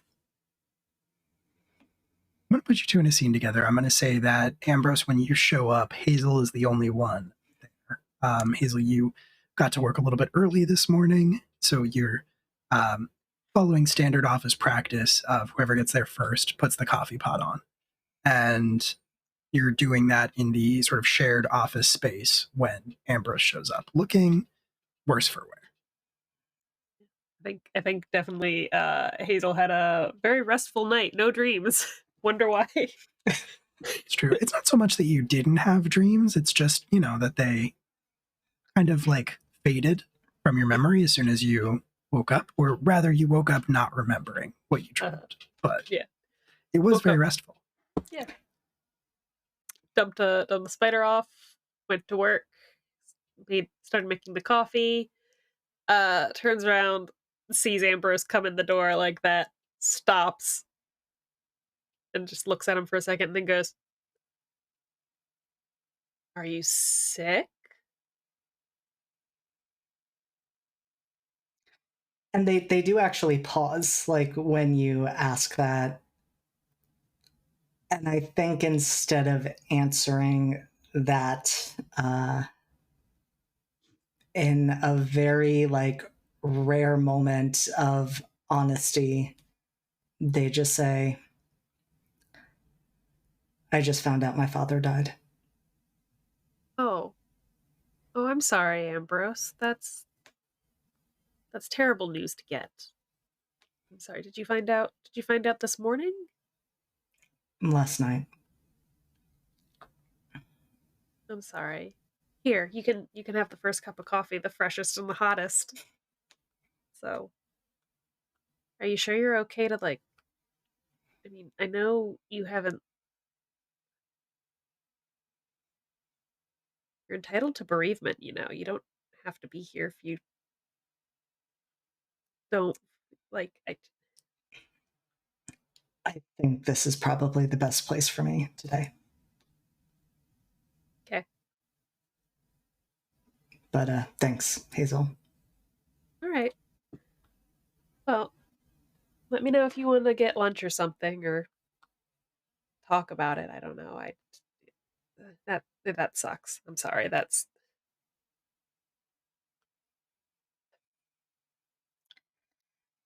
And I think like I think it's fair to say, like, Hazel, for the first time, like, you actually get a bit of the sense that Ambrose, like, is kind of feeling pulled towards talking to you. They don't, but like you kind of half expect them to say, something about how the rest of their family is, off in Europe, or like some other sort of deflection the way they usually would, or just that there's nothing to say. And like they do kind of pause and seem like they're thinking for a moment and then say, yeah, I might take you up on that. Okay. Well, you know where to find me. Either there or here. Probably here. I already did inventory. So, I unless think at something that acts. moment, you hear the step cane sound announcing Arthur Tully, your boss, and the director of Wick House is arriving. Sort of heralds his entrance into the room, and he does step in. He is today, I think, wearing this sort of like green sweater vest over his pretty standard white button-down shirt, tan trousers, black shoes, and he has his trusty cane in hand. He kind of has a folder in the other hand that he's looking down at. He's not paying any attention to what's going on in the room as he enters, and he says, "Morning, everybody. We've got a busy day ahead of us, so I think we should get right down to it. I'm told that there is a event of some significance taking place this evening. And I think as he is saying that, Ingrid and Valentine, actually just Ingrid, kind of like stands at the doorway and still looking out of the folder. Arthur continues talking and he says, it appears that Ingrid has been invited to a function of some kind by a Irene Briggs, some sort of a gala or something. And Ingrid probably like shrugs, maybe turns a little red. Arthur says, normally, obviously, these are personal matters. They would not be of any concern to the society. However, I have been informed, I've read your field report, and it does appear that Miss Briggs possesses at least a cursory understanding of the supernatural and the magical. Therefore, I think therefore she deserves some investigation as well. Perhaps we can also determine why it is exactly that a pair of trolls were hoping to devour her, and as well as that strange frozen woman you described. So, with that in mind, Ingrid, I think I would. You are prepared to attend that. I'm assuming you have figured out exactly what it is you are going to wear. And he sort of looks pointedly over at her, and she looks down at herself and is like, "But I guess I hadn't really thought about it. Do I have to? Should I wear something different?" Arthur sort of raises eyebrows and says, "No, no, that is obviously completely your choice, and whatever you feel is appropriate. Just, well, remember that remember that there will be a lot of very wealthy and influential people there, and you will be, representing the society. We would want to make good impression, perhaps, especially since our benefactor has disappeared recently. So, I'll loan her a sweater, Arthur. It'll be fine. yes, thank you, Hazel. And I would like for you to take Valentine with you, Ingrid, this evening as an escort of sorts, or a bodyguard, whatever you wish to identify him as. But Valentine, did you hear that? And from downstairs, you just hear yeah. Good. All right. Well, Arthur, that's going to be really awkward for their date if you send him to third wheel on them. he looks he looks up at you and his eyes blinking rapidly, like he's very surprised. He said, "Date? What? Oh, Obviously. my goodness. Ingrid, I think, turns even redder, and it's like it's not a date. I don't think it's a date. I'm pretty sure it's not a date. Oh, it's totally a date. Did she call you or did she call the office? Well, she called me, but I think I was the only one who gave her my number. So it's a date. And that was intentional. We encouraged that for you. We love this for you. I see. Well, yeah, I mean, in that, I still wouldn't like you going by yourself. So, Ambrose, sorry, not Ambrose, Valentine and different messengers you each hear say like, yeah. And then Arthur says, it would appear that it is a date. So, be tactful. And Valentine's like, I'm always tactful. Yes, quite so. Now, other matters to attend to, Ambrose and Hazel, if you are free, and he will look at the two of you, and I think at that point is the first time he'll take notice of you, Ambrose, and he'll sort of falter in his words. And I'll say, is something the matter? Everything's fine. And then he'll sort of look at Hazel uncomfortably as like, is it? Hazel just go, Yes, well, there's been some activity, it would appear, and I was hoping the two of you might be willing to look into it while your teammates are otherwise engaged this evening. where? Like, Right. Well, so in point of fact, you'll be geographically very close to each other. However, you will be slightly more subterranean. are you sending us to the tunnels? If the tunnels are a more palatable way to say sewers, then yes. I mean, they're sewers now, but before I'm pretty sure they were just tunnels, so I'll take it. Suppose every sewer was a tunnel at one point, yes.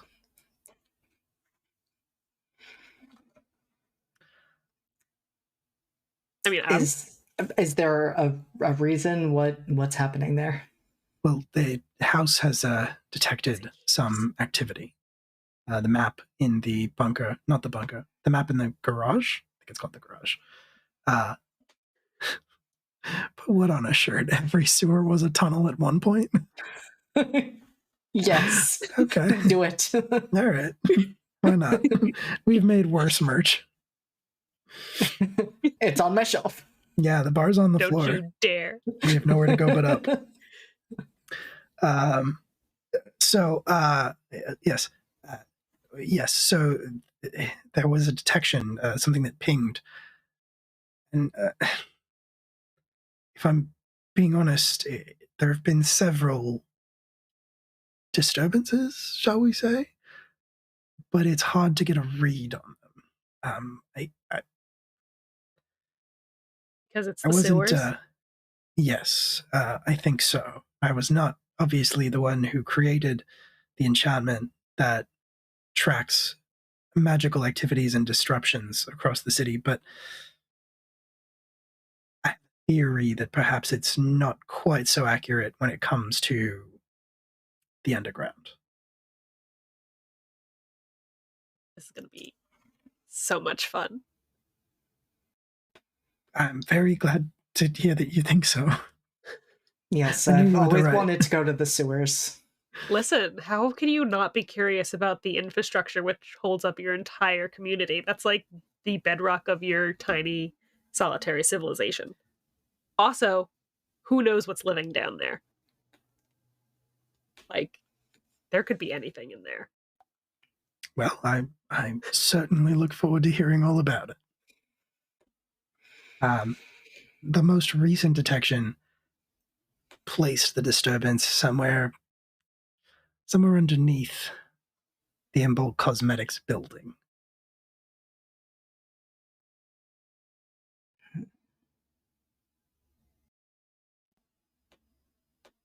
right.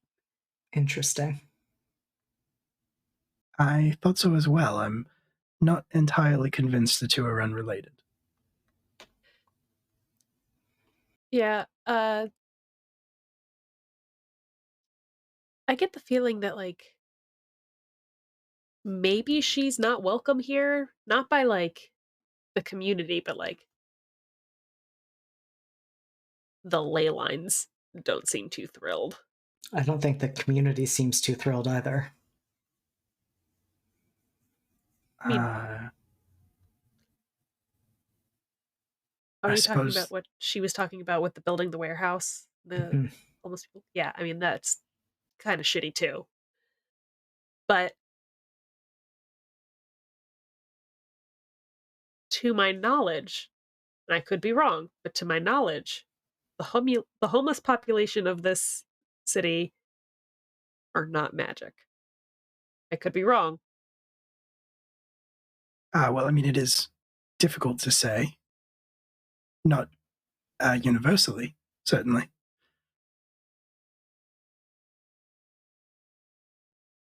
It's a strange and oddly specific statement to make. Well, I like to think of all the possible weird bases to cover. You can think Yeah, of the regular ones. right. So, more to the point, Hazel, have you seen something? Hmm? Have you seen something? I didn't see anything. I think I was being stalked last night, but I have not seen anything. I'm sorry, what? Texted you all. You didn't say you were being stalked. I asked if anyone else thought they saw anything sketchy. That Clearly, could have meant a lot of things in this town. clearly, I it didn't. implied that I did. I didn't receive it. Am I not in the group chat? No, You don't have a cell phone. I most You certainly told me. do. But You Yes, told me you don't. I have his number. That's why you climbed all those steps to call from the regular phone to call the 911. You told me you don't. Have you been lying to me? well, I didn't have it on me, is what I meant. Mm-hmm. I can't He's been believe. lying. I can't believe I've worked with you for this many years and you've been lying to me this whole time. You know what? Don't turn this around on me. You never even invited me to the group chat. You never even mentioned a group chat. Because you didn't have a cell phone. Well, maybe I would have gotten one if you had told me about it. I didn't even make the group chat. Ambrose did. He looks at you. And Ambrose just shrugs. Right. Well, Anyway, personal yes, I was slights stalked last aside. night. I was stalked last night. It gave me kind of a weird vibe. I didn't really get the best vibe off of the frozen person. And Irene mentioned that they were having an issue with the homeless population. I made some leaps. Actually, I don't know if you did. It it might. I mean, it might be nothing, but when me and Valentine were heading out, one of the people I saw nearby the building, something seemed off, like frozen, sort of off. But I only got a quick glimpse, and that was it. So, I mean, maybe we do want to follow up on that, checking with the homeless population theory and seeing if we might find that frozen woman there. After we check the sewers. Or they're in the sewers. I suppose it's possible. But that sounds like an excellent plan. Please start with the sewers, and then if you have the time and the capacity to spare, maybe follow up on this lead and see if it leads anywhere. If you need anything, feel free to contact me on my cellular telephone. Look, Arthur, you wouldn't have enjoyed the group chat. It's just filled with memes. You wouldn't understand memes. It's hardly the point, is it? Do you want a riddle? I do not, Miss Petrovich. Thank you, as always, for your generosity. I'm afraid I have work to do, so personal slights aside, do contact me if you need anything or if you find anything of importance. He will leave and close his office door behind him. Maybe a little harder than normal. Why didn't any of you tell me he had a cell phone? I didn't think it was relevant.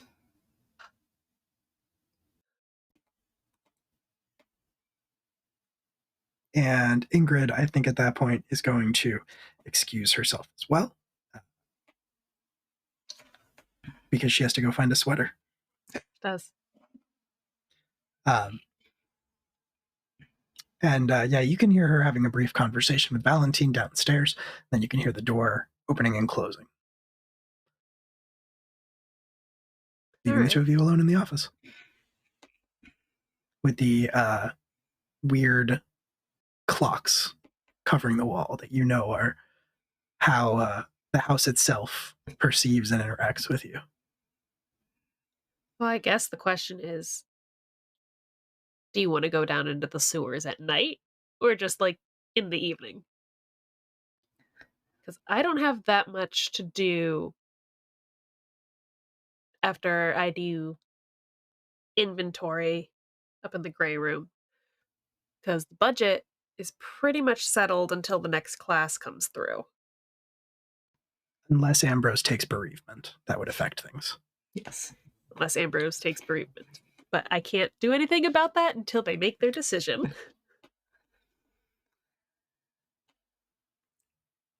And I think with those options kind of laid out, Ambrose says, don't particularly want to be in the sewers at night. Let's maybe look for evening instead. Yeah. We'll do that. We'll tell Arthur when we go to take our lunch, we'll go. After lunch, we'll go into the sewers. That sounds good.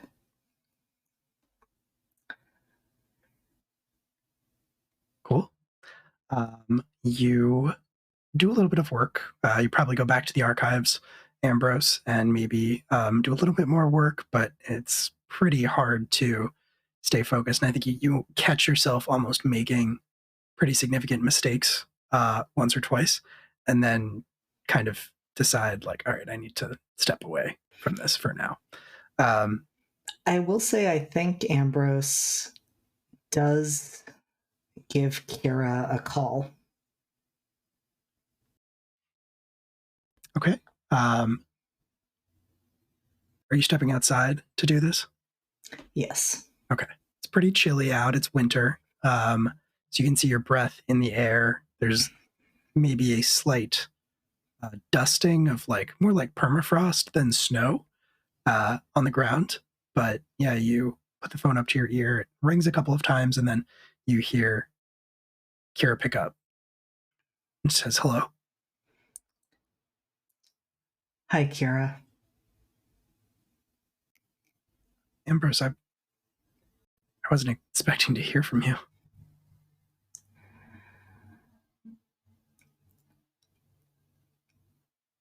I was going to say that makes two of us, but I did always plan to call. I can't say I plan to call this soon.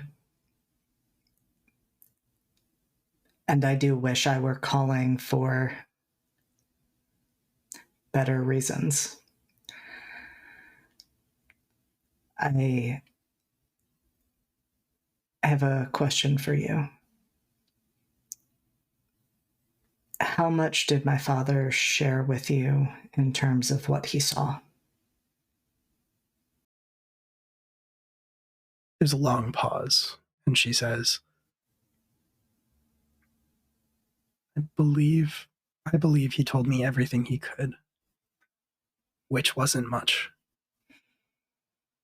I don't think he saw or understood the circumstances that caused this. Otherwise, I think he would have probably tried to stop it himself.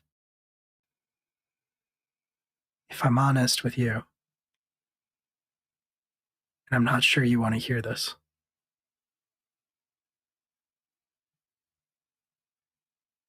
but I think that's all he saw over and over and over again was just you dying.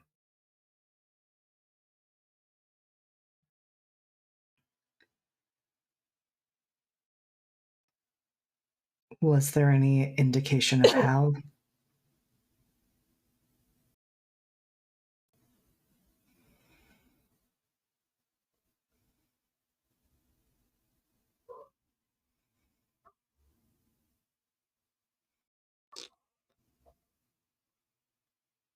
He mentioned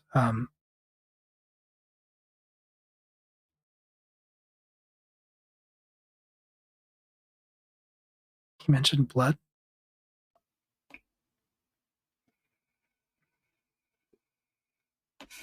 And one other thing.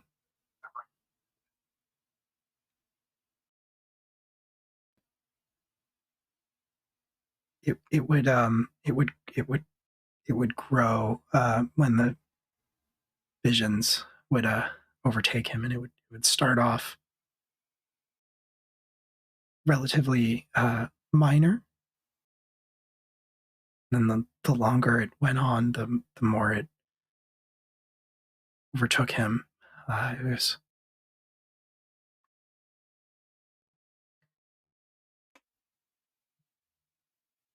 It would reach a point where he would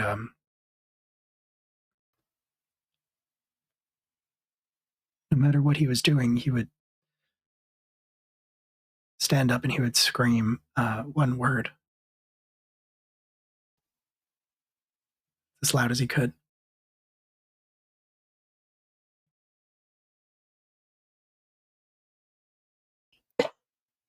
There's silence on the other end of the receiver, like she's hesitant to say what it was.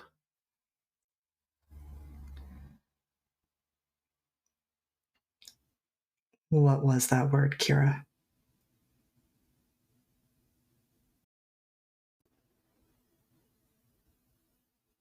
Traitor.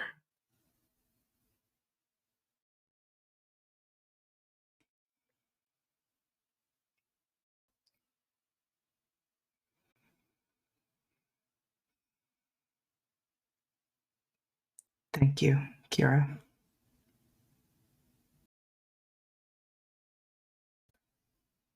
Again, I wish I were calling for better reasons. Like finally asking you out on that date. Who knows? Maybe if I don't die tonight, that'll still be an option. What, are you going somewhere dangerous? Oh, I do most nights. Do you want company? Are you alone? Are you going alone?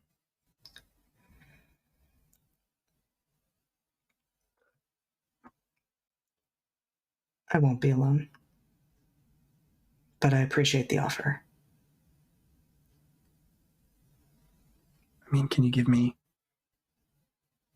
anything else to go off of here? I mean, I don't know who you're with, but I could come too.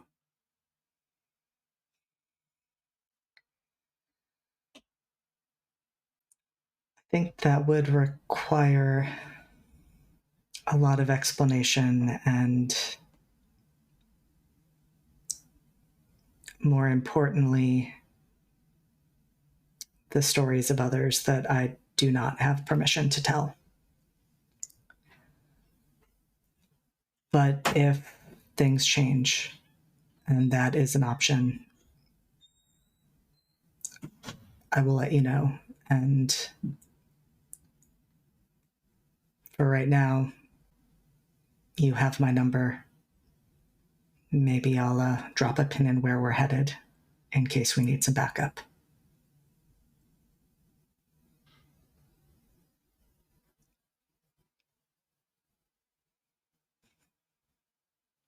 Okay.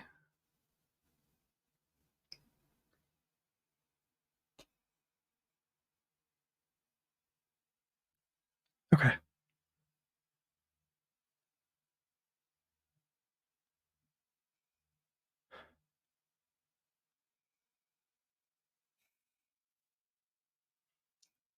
I wish we'd met under different circumstances. Me too. God, I wish.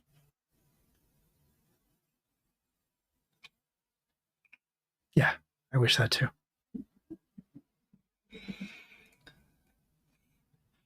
I was going to say who knows what the future might bring, but, well,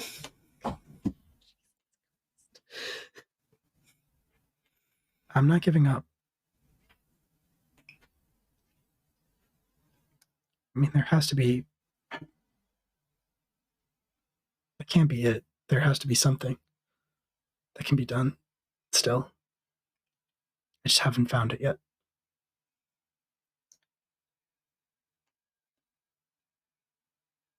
I hope you're right, Kira. And I mean, I'd like to think so too.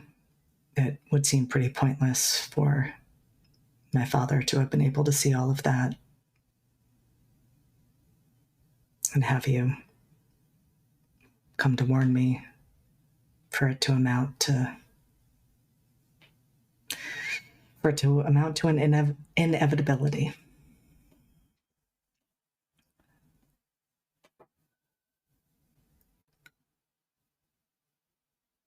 But I'll do my best to stay in contact. Thank you. Maybe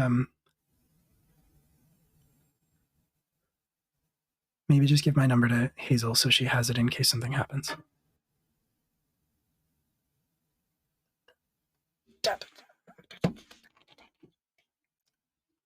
And Ambrose just kind of pauses and says, "Oh, that's interesting."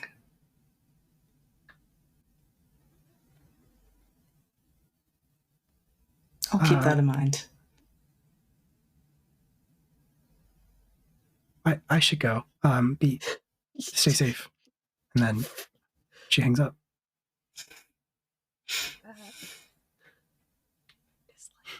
Give me the heebie-jeebies. Interesting.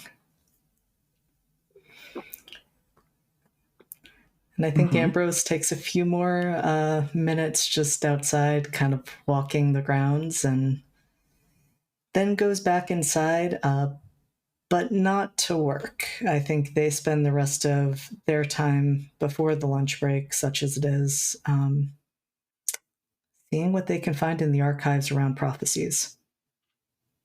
Okay. All right. Roll Arcana.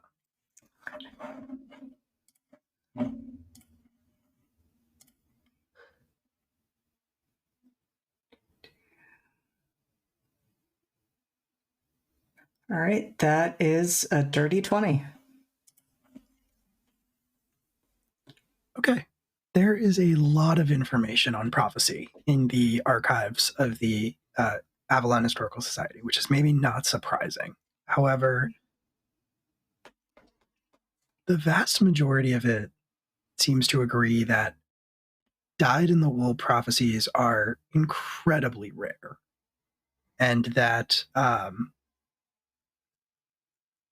are more often a product of design than actual fate. For example, if a being makes a prophecy, can sometimes be more of a promise than it is a portent. You know what I mean? Like they can go out of their way to make sure that the things happen. And this could apply to non-physical entities. This could apply to spirits. You know, there are some texts that postulate that maybe even gods, if there were ever gods, might have just been manipulating events to make their prophecies, quote unquote, come to pass. However, in your search, you find that prophecy is a separate topic from visions of the future. Prophecies are usually vague and um, maybe not mutable, but more a product of intelligent design than anything else. But glimpses of the future are very different. Glimpses of the future, most of the texts that you can find seem to agree are, if you can establish that the ability to glimpse into the future in question is real and credible. For example, if things that they see if things that they see happening start to happen, it's a fairly safe bet, generally speaking, that everything they see is going to happen. Um, and in that particular case, most of the texts that you can find seem to agree that the best you can hope for is a misinterpretation. Uh, Maybe you get a glimpse of like a 3-second window, but something important happens, 5 seconds later. It's hard to say exactly.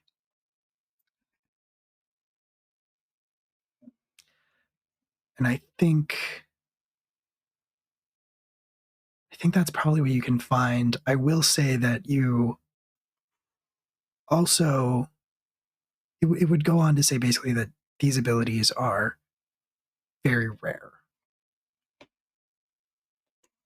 very uncommon. A true seer is very uncommon. An oracle is another term that you see thrown around a lot.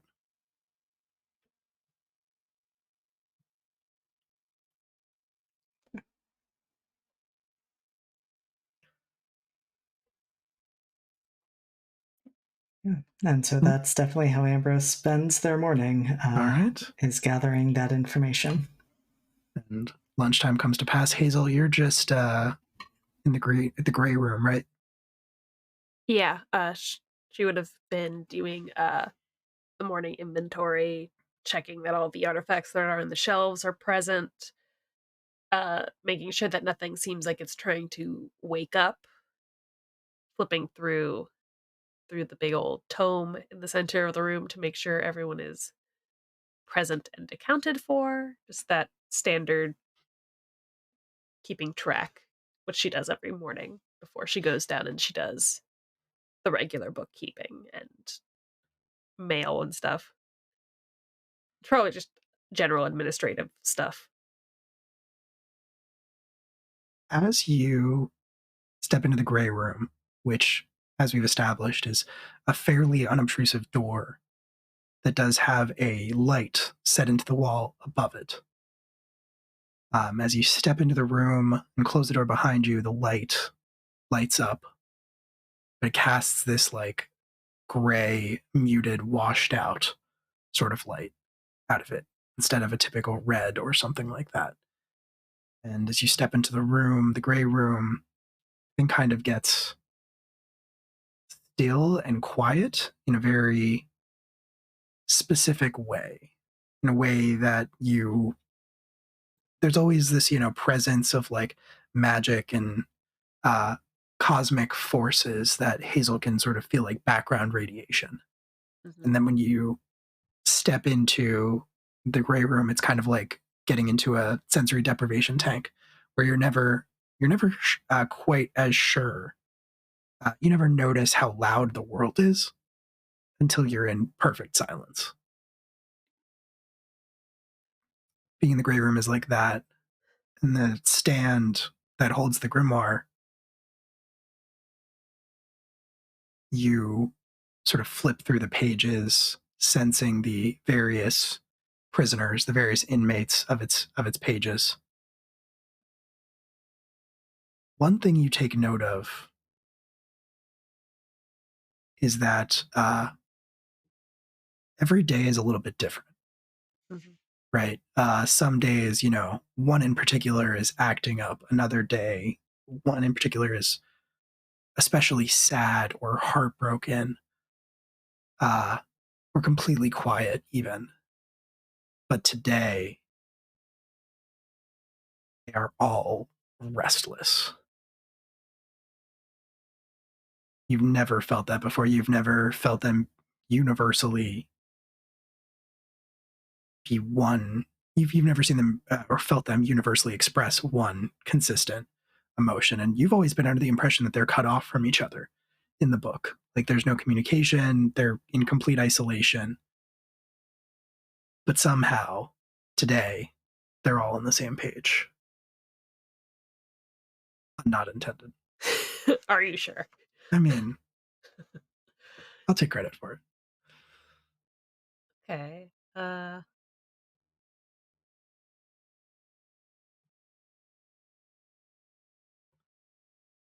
I think Hazel will flip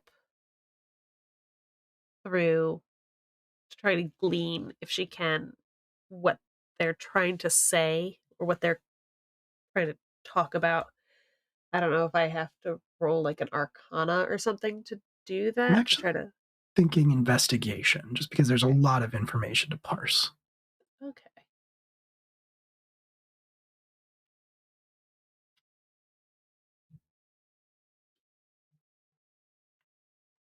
That's a 12 with investigation.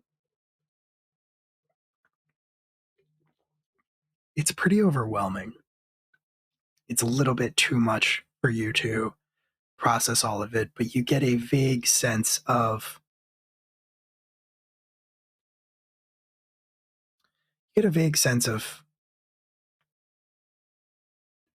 being territorial.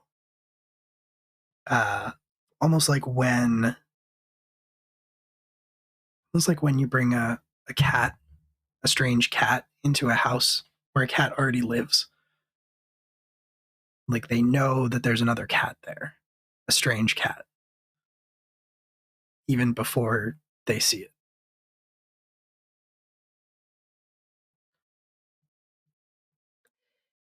And I think what Hazel's gonna do about that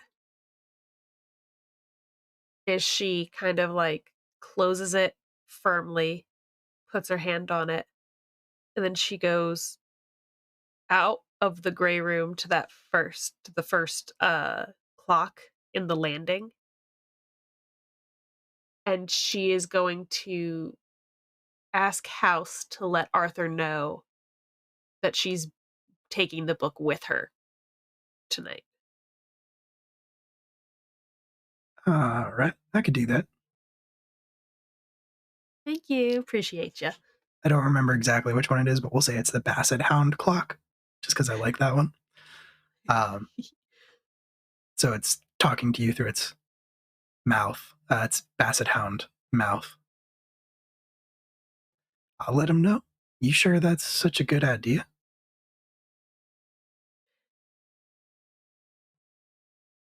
Something's out there.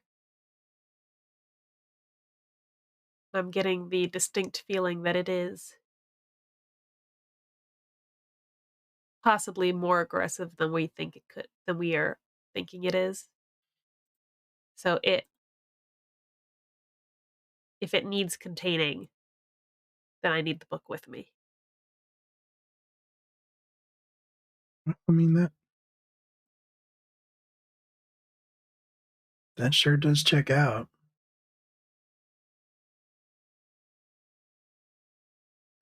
Uh, 1 second, sorry. Yep.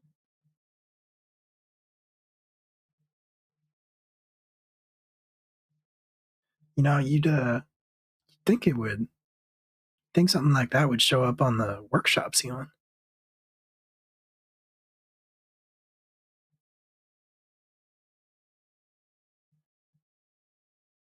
Unless it's very good at hiding.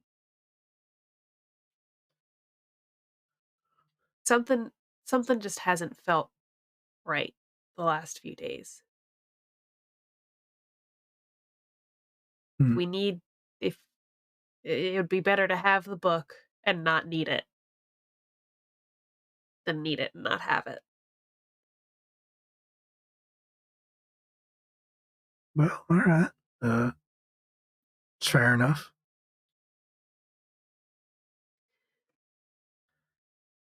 I'll let him know. And the All right. Basset Hound clock goes still. And then I think what Hazel does is the rest of the day she does the preparation work that's necessary for preparing to take the book out of the gray room, like making sure that all of the spell work on it is solid and fresh, and making sure that she has the ties so that it's not going to be able to like get away from her, and all the things that she has to do every time she takes the book out, Mm-hmm. because it can't just it's not as simple as just picking it up and carrying it off. I Mm-hmm. imagine there's intricacy to it. Yeah, absolutely. Okay. Yeah, there's definitely some like centering and some bindings that you can do to try to, keep it under control and safe while you have it out in the world. Yeah. All right, cool. Ambrose, I will say, at that point, right as it's getting close to lunchtime, you look up the clock, you realize how late it's getting. You shut the book that you were just reading about, which was a particularly esoteric volume that went deep into the topic of intentional, uh, sort of intentional future sight, intentionally looking into the future via magic. And it was very dense. It was very hard to understand and conceptualize a lot of the points that were discussed in it. You glance up at the clock and you shut the book and you see the title, which is A Theory of Divination. And you see that the author is credited as Arthur Tully.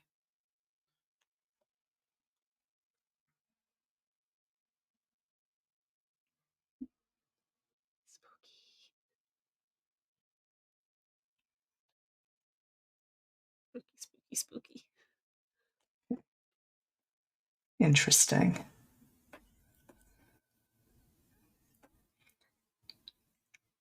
And just out of curiosity, has Arthur ever indicated that he can see the future or that he has any abilities like that? I mean, You know that he does magic. Okay. You know that he was basically a member of the society, and he used to be out in the field pretty frequently before he got injured. And now, because he has the cane and he walks with a limp, it's pretty much out of the question that he be, active in the field again. But yeah, he definitely was at one point.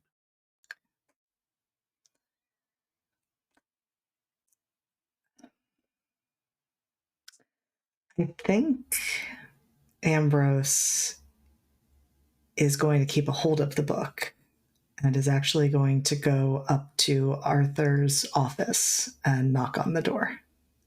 Okay. Door opens a second later, and you see Arthur standing there. He's got his glasses in his hand, and he's kind of polishing them on his sweater vest.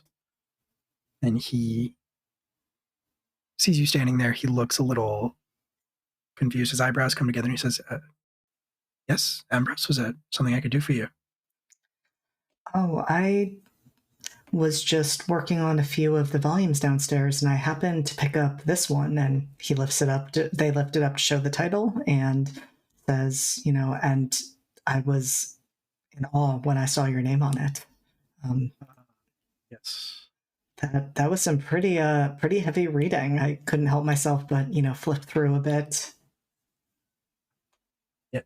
Well, step in so that we're not speaking in the hallway.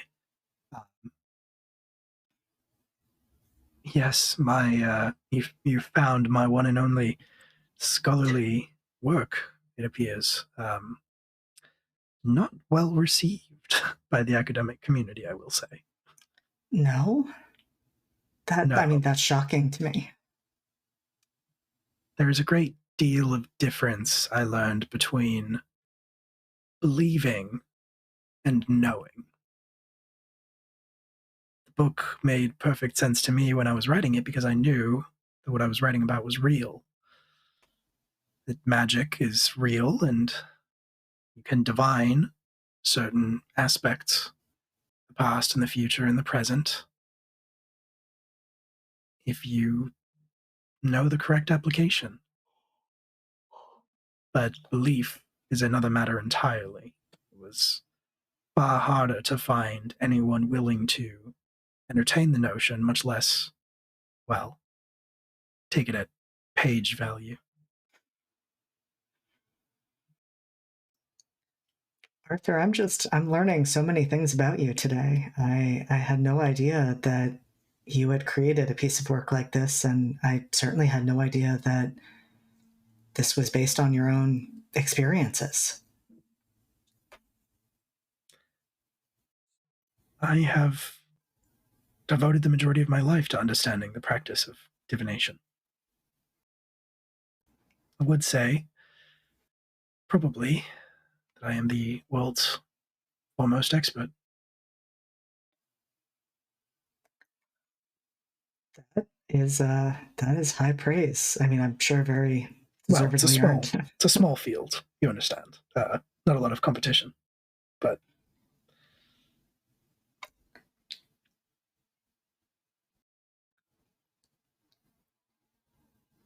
was there something you wanted to ask me?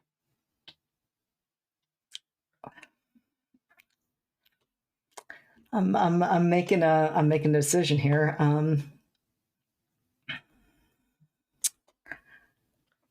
I think Ambrose wants to cast Zone of Truth. Interesting. Okay. What does that look like?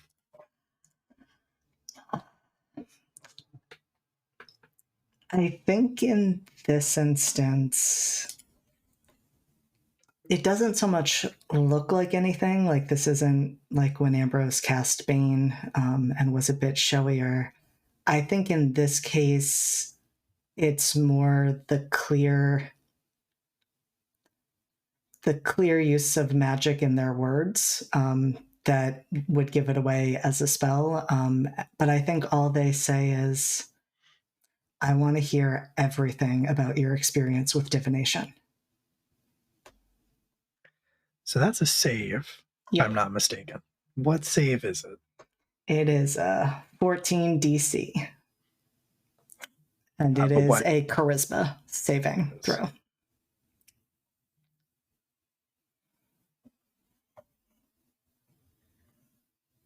Okay. That is a 3. That is not great. Right. Well, you cast Zone of Truth, and then that means he can't lie, right? It means that he can't lie. He, I believe, can like refuse to answer, but that'll kind of give it away as a lie. Yeah. Okay.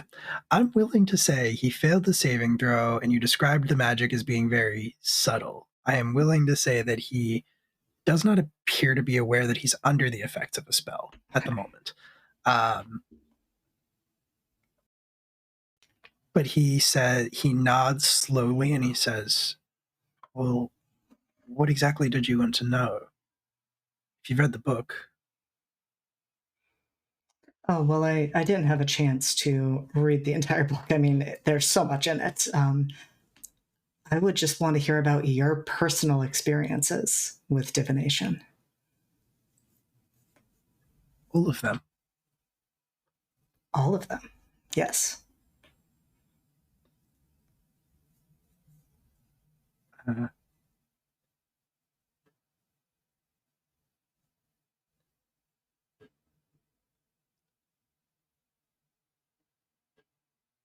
Well,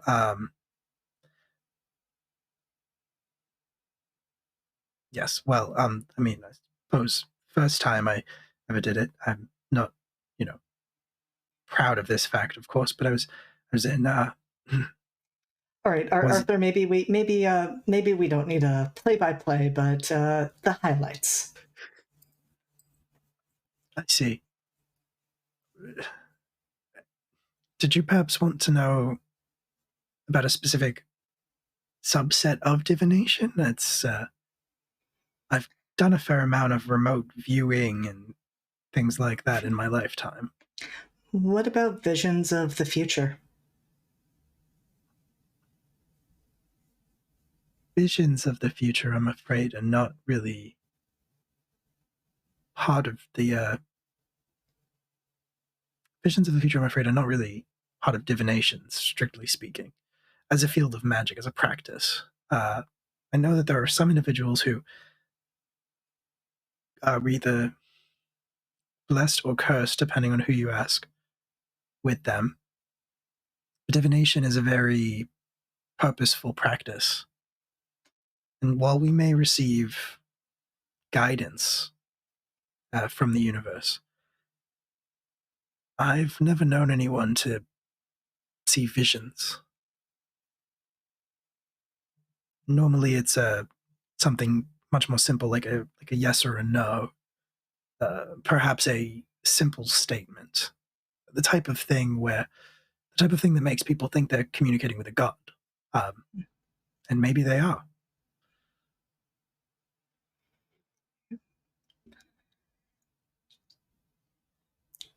And I think with that, Ambrose is just going to kind of take that in and then, like, very casually just ask, Arthur, how much do you trust the others?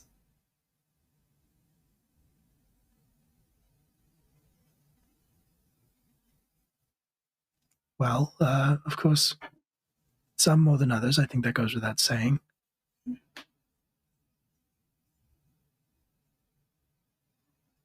Yeah. What would you say about each of them? I've not known Miss Garcia for a terribly long time. I know that Martin was fond of her, and I know that they were friends of a sort, as much as he was friends with anyone.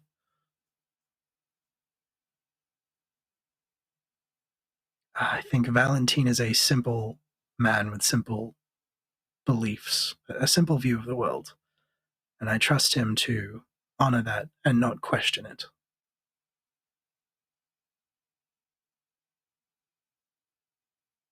I trust you to do your duties as assigned. I believe that you care for the collection.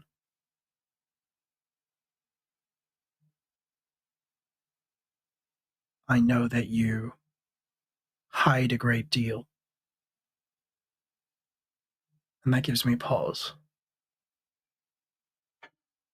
But I trust you to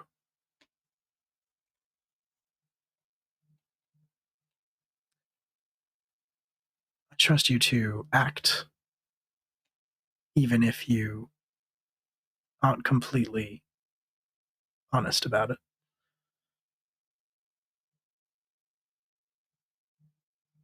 Hazel worries me. What worries you about Hazel?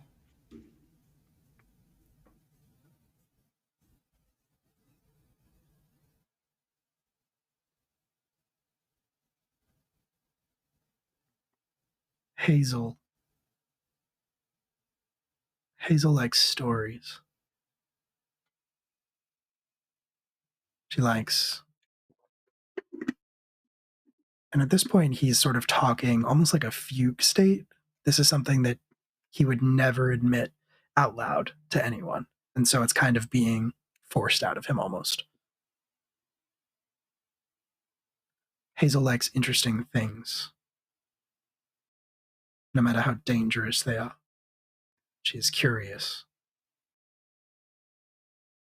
She is also the keeper of the greatest collection of dangerous and therefore interesting things the world has ever known. She presents a tempting path that the contents and the inmates of the Grey Room might find a way out through. I'm not sure she understands the gravity of what she holds.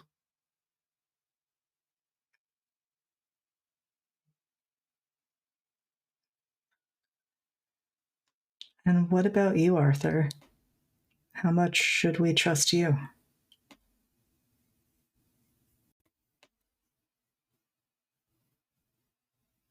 He looks you dead in the eye.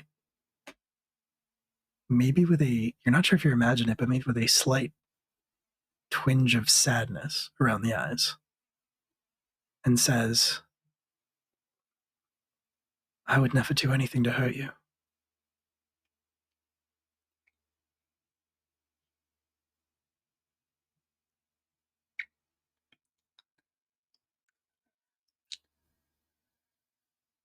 And I think Ambrose, being Ambrose, like there's definitely a moment where their expression shifts and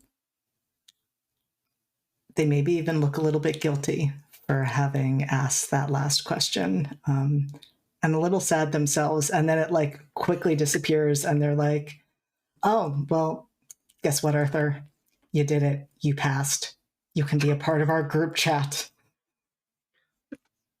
I assume you're releasing the spell. Yes. Point. Yeah, and he 100%. He's looking around. Old man. He's looking around very like befuddled and confused. You don't know if he remembers everything that he just said to you. He mostly just looks sort of disoriented.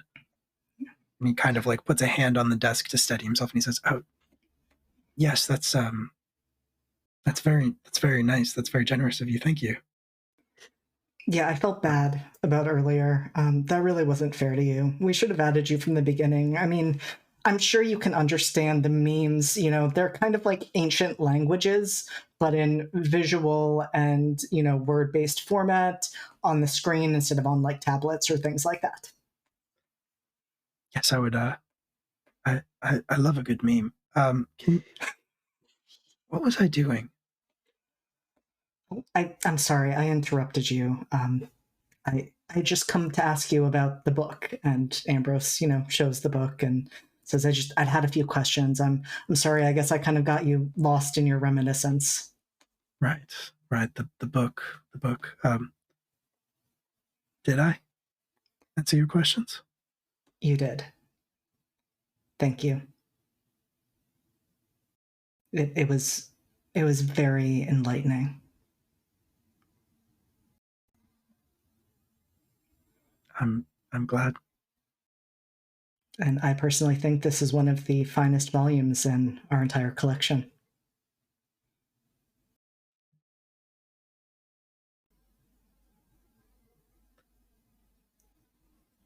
You know, I'd considered at one point writing a follow-up. Sort of lays a hand on the cover of the book. I never did, but I thought about it. What would that have been on?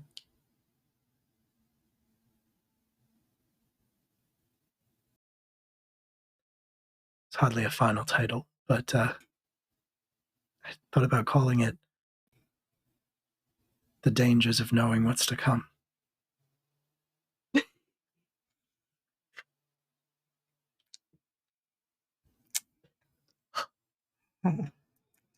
That's definitely an eye-catching title.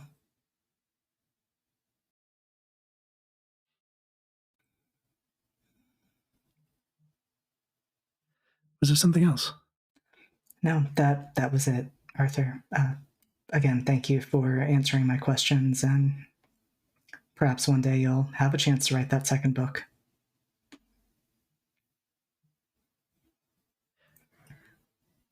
It's the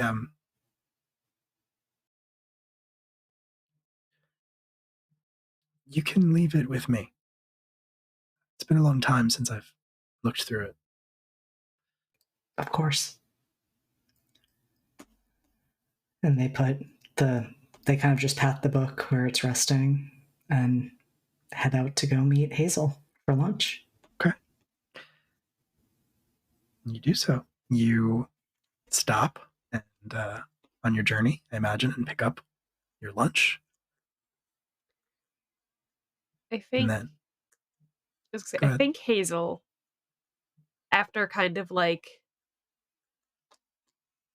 the lack of clarity that she's had today and thinking about being able to like, read Russian, is gonna go back to her house to get the spider before she goes down into the sewers. Okay.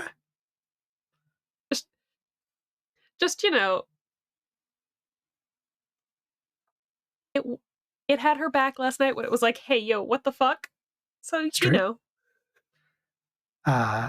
When you grab the jar, well, are you keeping it in the jar? Oh, You're it's in not. the cats during the It's in the day. cat. It's in the cat. Yeah. That was the deal. Your cat seems very agitated, and just kind of like generally is sort of like swatting at its ear periodically and rolling around on the ground and just generally being way more irritable than usual. Like when you first try to like reach for the cat, I think it like kind of scratches at you and hisses at you like it wants to pick a fight. You know what? Fine. We'll figure something else out for during the day. But come here. And then the spider sort of reforms in the ear and crawls out, and the cat immediately like settles down and like curls up, jumps up onto the couch and like curls up into a ball and just starts cleaning itself, especially around its ear. And the spider skitters up your arm and into your own ear. You have that same sort of strange sensation of like the water seeping in. Ugh. That's an unpleasant feeling. It's not great. Can you make like a web? I guess you can hang out in like a windowsill during the day. You'd at least suspect from your experiences that it cannot communicate with you when it is in your brain. That's not going to stop Hazel from talking to That's it. fine. That's fine. You say that like Hazel wouldn't still. That's fine. That's fine. So you grab your spider. Are you meeting Ambrose or are you heading back to pick up Ambrose? Does Ambrose have a car? No, I don't think they do. I think we established. Yeah, no, they don't. Cool. Yeah, I think she also changes into more appropriate sewer trekking clothes, and then she goes and she picks Ambrose up. Okay. And the two of you drive across the city. Ambrose, are you mentioning anything about your conversation with your boss? I think the way Ambrose approaches this, which I feel like probably for a number of reasons, like is not as jarring to Hazel as this would be to anyone else. I think on the team, because Hazel says what she's thinking a lot of the time and likes weird questions and knows that Ambrose just found out that their father died. So I think when Ambrose just kind of like very casually asks, "What would you do if you knew you were going to die?" It like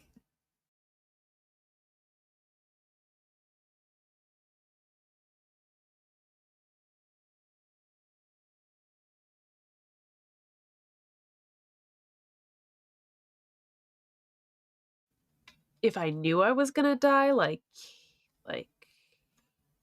eh, I'd probably try to talk to my godmother. Probably make sure my uncle knows to come back and feed the cats. that's very practical. I mean, we're all gonna die anyway. That's the point. Yeah, I guess that's true. Now And the it's not, question. Oh, I was just going to say, it's not like, that really bad movie, whatever it was, Countdown, where the app would tell you, the exact day and time of your death or whatever. We don't have anything like that. one with Cillian Murphy and Amanda Seyfried. No, I think that's a different one, but same premise. This one was really bad. I mean, the one with Cillian Murphy was also very bad. I mean, I'll watch anything with Cillian Murphy. Yeah. Those cheekbones.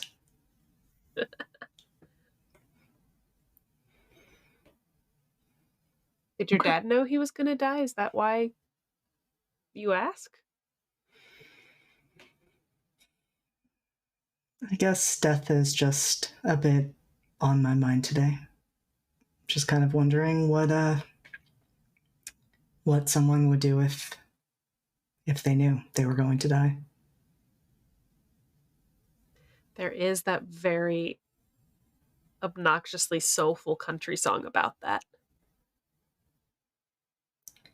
Yeah, I don't think I would want to listen to that on account of it being a country song. Red Solo Cup is about knowing when you're gonna die.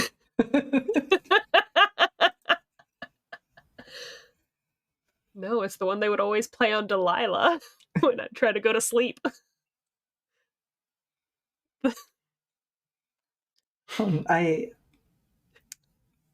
This is going completely in a different direction, probably for the best, but I just wanted to ask, Hazel, I know you're often out and around town. How do you know Kira?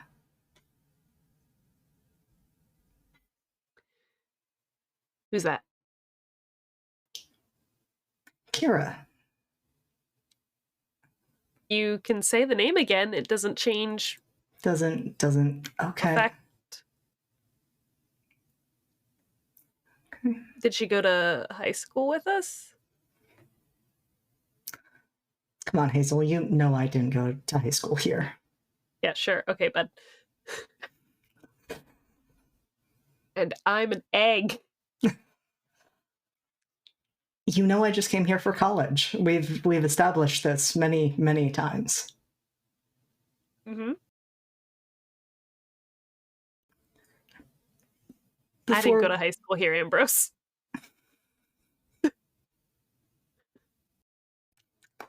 You got me on my off day. Yep. That was sneaky. I'm from Cleveland. Such a flex. That was unfair. The amount of pride with which you said, I'm from Cleveland.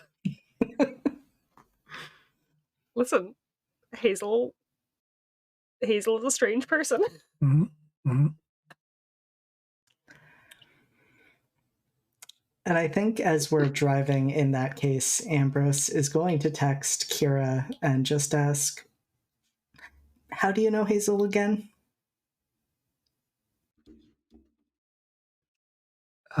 You get the ... of typing. And then she says, you mentioned them last night.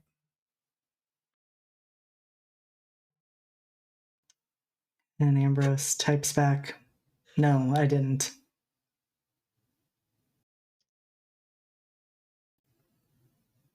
You did. She texted you.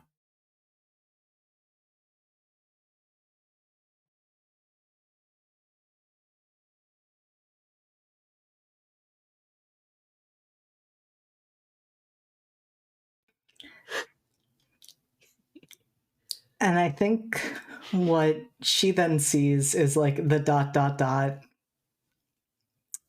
And then they just don't respond. Yeah. That's fair. Yeah.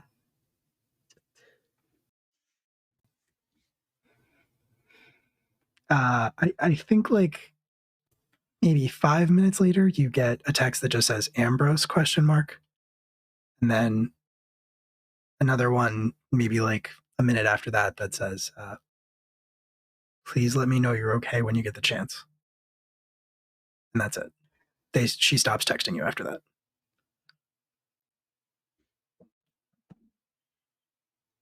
I think Ambrose does text back.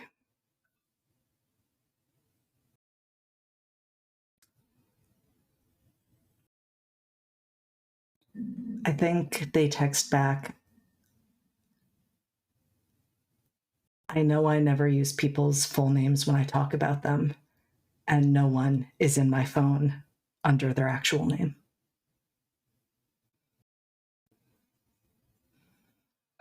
You're going to get a phone call, and assuming you don't pick it up, you're kind of going to continue to get phone calls.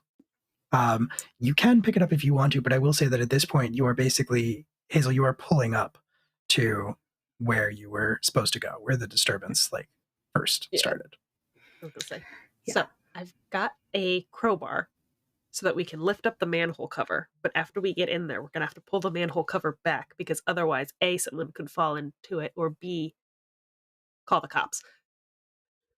This sounds so deeply, deeply unpleasant.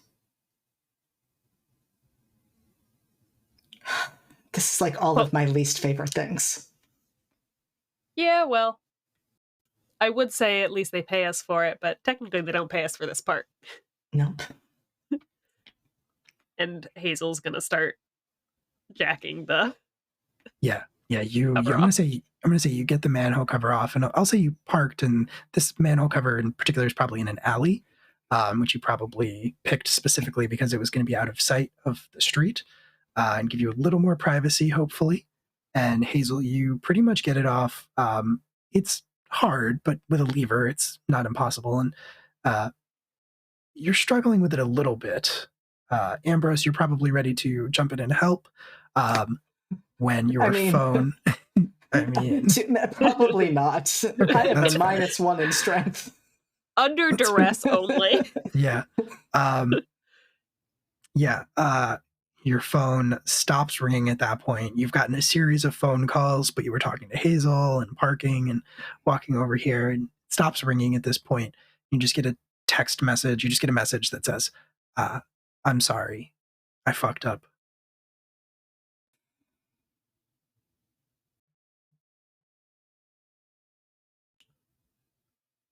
And then I'm going to say at that point, Hazel, with a slide of metal on concrete, you manage to pry the manhole cover off.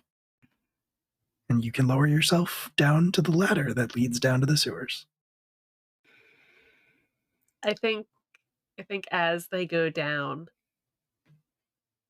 the ladder, Hazel's gonna say, you know, this feels like something that we should have had cameras for. Like splunking. Better just the fact that it's only the two of us, and if something happens, this would make really great haunted, found footage stuff in 15 years. Yeah, I'm not sure I really want to be thinking about anyone finding our footage. At this point, I'm hoping we'll be back out. I will say, before Ambrose followed, they did respond to the text and just say, I think they just texted back, I still hope to see you on the other side. And they do drop a pin in their location, like they said they would. Okay. All right. You get down the ladder, and Hazel, you climb back up the ladder. Ambrose, you're looking at your phone. You see the ... of the typing, and then Hazel, you slide the manhole cover back into place, and Ambrose, your phone, first of all, it gets very dark very quickly. And then Ambrose, your phone loses all signal. Of course it does. As she climbs back down, Hazel will say, do you want to hear the riddle? I thought of a good one this morning. I'll hear it. I can't promise I'll try to answer it. What do you see once in June, twice in November, and not at all in May? Christmas. I mean, you're not wrong, but... And I think you do notice that Ambrose is puzzling that out, but true to their word, they do not try to answer. So you are now standing in a sewer with no light source, except for your phone screens. That's not necessarily true because... Flashlight on phone. That is true. And just flashlight in general. I don't imagine when changing into gear, we didn't bring a flashlight. Yeah, we can say that you have flashlights with you if you want to. So you can use That those seems to... like the barest of necessities for going underground. Yeah, I think so. So you start looking around with your flashlights, I assume you're walking in the direction of the disturbance. Yes, with Yes. Arthur's clear instructions, mage armor on, flashlights out, looking for some shady magic shit. All right. Don't mind me. Not minding at all. This isn't stressful at all. Good. Okay. Cool. And then I just need to know your passive perceptions for, again, no reason whatsoever. 12. 15. Cool. Okay. All right. Awesome. Okay.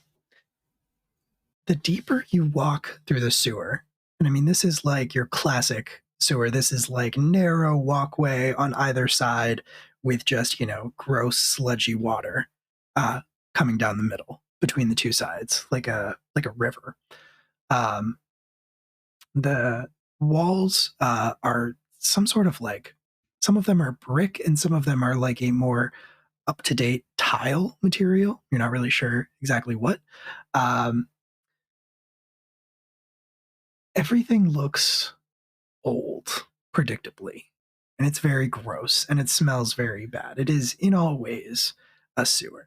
And every so often you pass, like a grate in the up above you to one side, maybe probably leads out onto the sidewalk into some part of the city that you're passing under at that moment. Every so often you'll hear like a scurrying or a scuttling noise. But every time you turn with your flashlight to try to see what made the noise, there's nothing there. You don't see anything.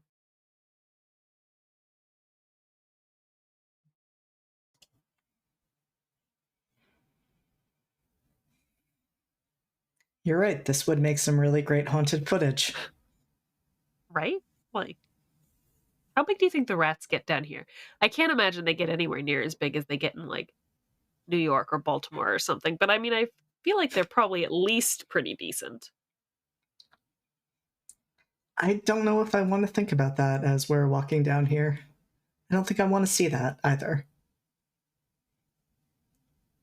I mean, wouldn't you rather see a rat than whatever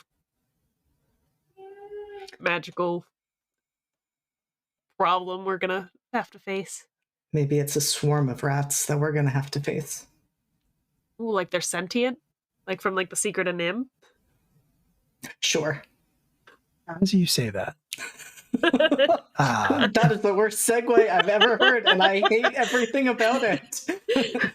as you say that, you hear the noise one more time, and you jerk your flashlights around in place from where you are standing and over to where you heard it, which is this sort of alcove set into the wall of the sewer. Like you've got this sort of tunnel arch around you.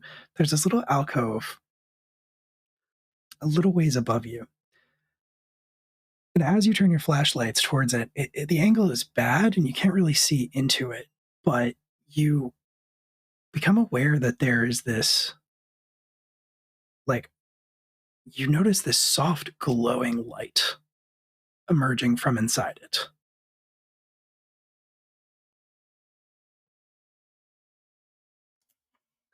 $5 says that's the disturbance. As you start to approach a little bit closer, you see the light, the dim light that's being cast up against the wall of the alcove starting to move a little bit. And suddenly, the next thing you know, a swarm of rats spills out of the alcove. They aren't enormous rats. They're normal sized. However, the soft glowing light that you have seen appears to be coming from their tiny exposed rat brains. And they spill over the side of the alcove, start swarming across the floor to you. And as they do so, you hear a series of tiny voices all united in one in your heads. Mhm. It says, turn back. And that is where we're going to call it for this session. Hate it when I'm right. You found These a are- disturbance. Congratulations. All right, cool. Well, thank y'all so much for joining us for another exciting episode of Class Reunion Winter Break. We have a lot of stuff coming up tomorrow night is Fetch Quest. You can catch that on the channel. You can see JD in that. With my only well-adjusted character. I mean, Ambrose seems to be doing pretty well. Sure, we'll go with that. Their taste in women is questionable. Well, listen, whomst among us? Yeah, Fetch Quest. Sunday, come back for Academy H. No Table Talkalypse this week because of the holidays. It would fall on Thursday night. That's this little thing called Thanksgiving. Don't know if you've heard of it, but that's gonna be Thursday night. So no Table Talkalypse. Come back for Academy H on Sunday night, where you can see all three of us, plus one of our friends, plus Brendan. Jamie, I believe, is out of town. So we're gonna be down one Danny. And then Missing Numbers after that, Pokemon game next week, and Digimon game, Undestined, the last session of it. And Veil Breakers and all that other good stuff. We're just gonna keep it on going, and then that will bring us right up to the 12 games of Hasmus, which is our big fundraising push for the International Rescue Committee that we're going to be doing at the end of December. Mid to end of December. And that's going to be crazy, but it's going to be a lot of fun. And definitely keep an eye out for more information. Speaking of more information, you can find that on the socials. You can find us on the socials, and that's where we post our information. And we're also on Hive now. We're on Tumblr, too, if you want to follow us there. Not sure how much it's going to be used. Tumblr's weird. But we're live from the apocalypse on that, because that is the only app I have ever tried to sign us up for where somebody already had our fucking name. And that's us on Tumblr. Hive is also live from the APOC. To be fair, at least the Tumblr blog has some kind of theme of their own. At least it's not just they're not just using it for no reason. If any platform were to have a user who would have the name Live from the Apocalypse, it would be Tumblr. That's true. That feels very appropriate. It does. Hive, Live from the APOC, Twitter, Live from the APOC, Live from the Apocalypse, and everything else, except for fucking Tumblr. And and then you can also join the Discord community for more information as well. That's where that lives. Do y'all have anything else to plug real quick? I will just quickly plug that I will be with the Lost Caravan again this upcoming weekend on Saturday at 2 p.m. EST for Witch Fated Souls. So you will get to watch me get tormented by my own personal demon who I have made a deal with. And it will be a lot of fun. See, you do it to yourself. And you're also sometimes with Tales from the Table. Yes, every Monday. I am with them for their SCP game, A Crumbling Foundation. That's not right, but it's close. Look it up. You'll find it. That's going to be it for us. We're going to disappear for a second. We're going to raid a friend. I don't know who yet, but we're going to raid somebody here on Twitch who is also streaming TTRPGs. There are two raid messages in the chat. If you are subscribed, feel free to copy paste the first one that has. If you are not, feel free to grab the little raccoon and use that instead. And we're just going to hop over to, where are we going to hop over? Hop the hippity. I think I don't think we're going to be able to raid Neon Lights roleplay. I think they have raids turned off, so probably we'll just raid Lost Caravan since we mentioned them. So we're going to disappear. Don't go away. Going to hop over and say hi to Lost Caravan. Say hi. Be friendly. Tell them we sent you. Tell them the apocalypse is here. And we will see you very soon. Say goodnight, everybody. Night, everyone.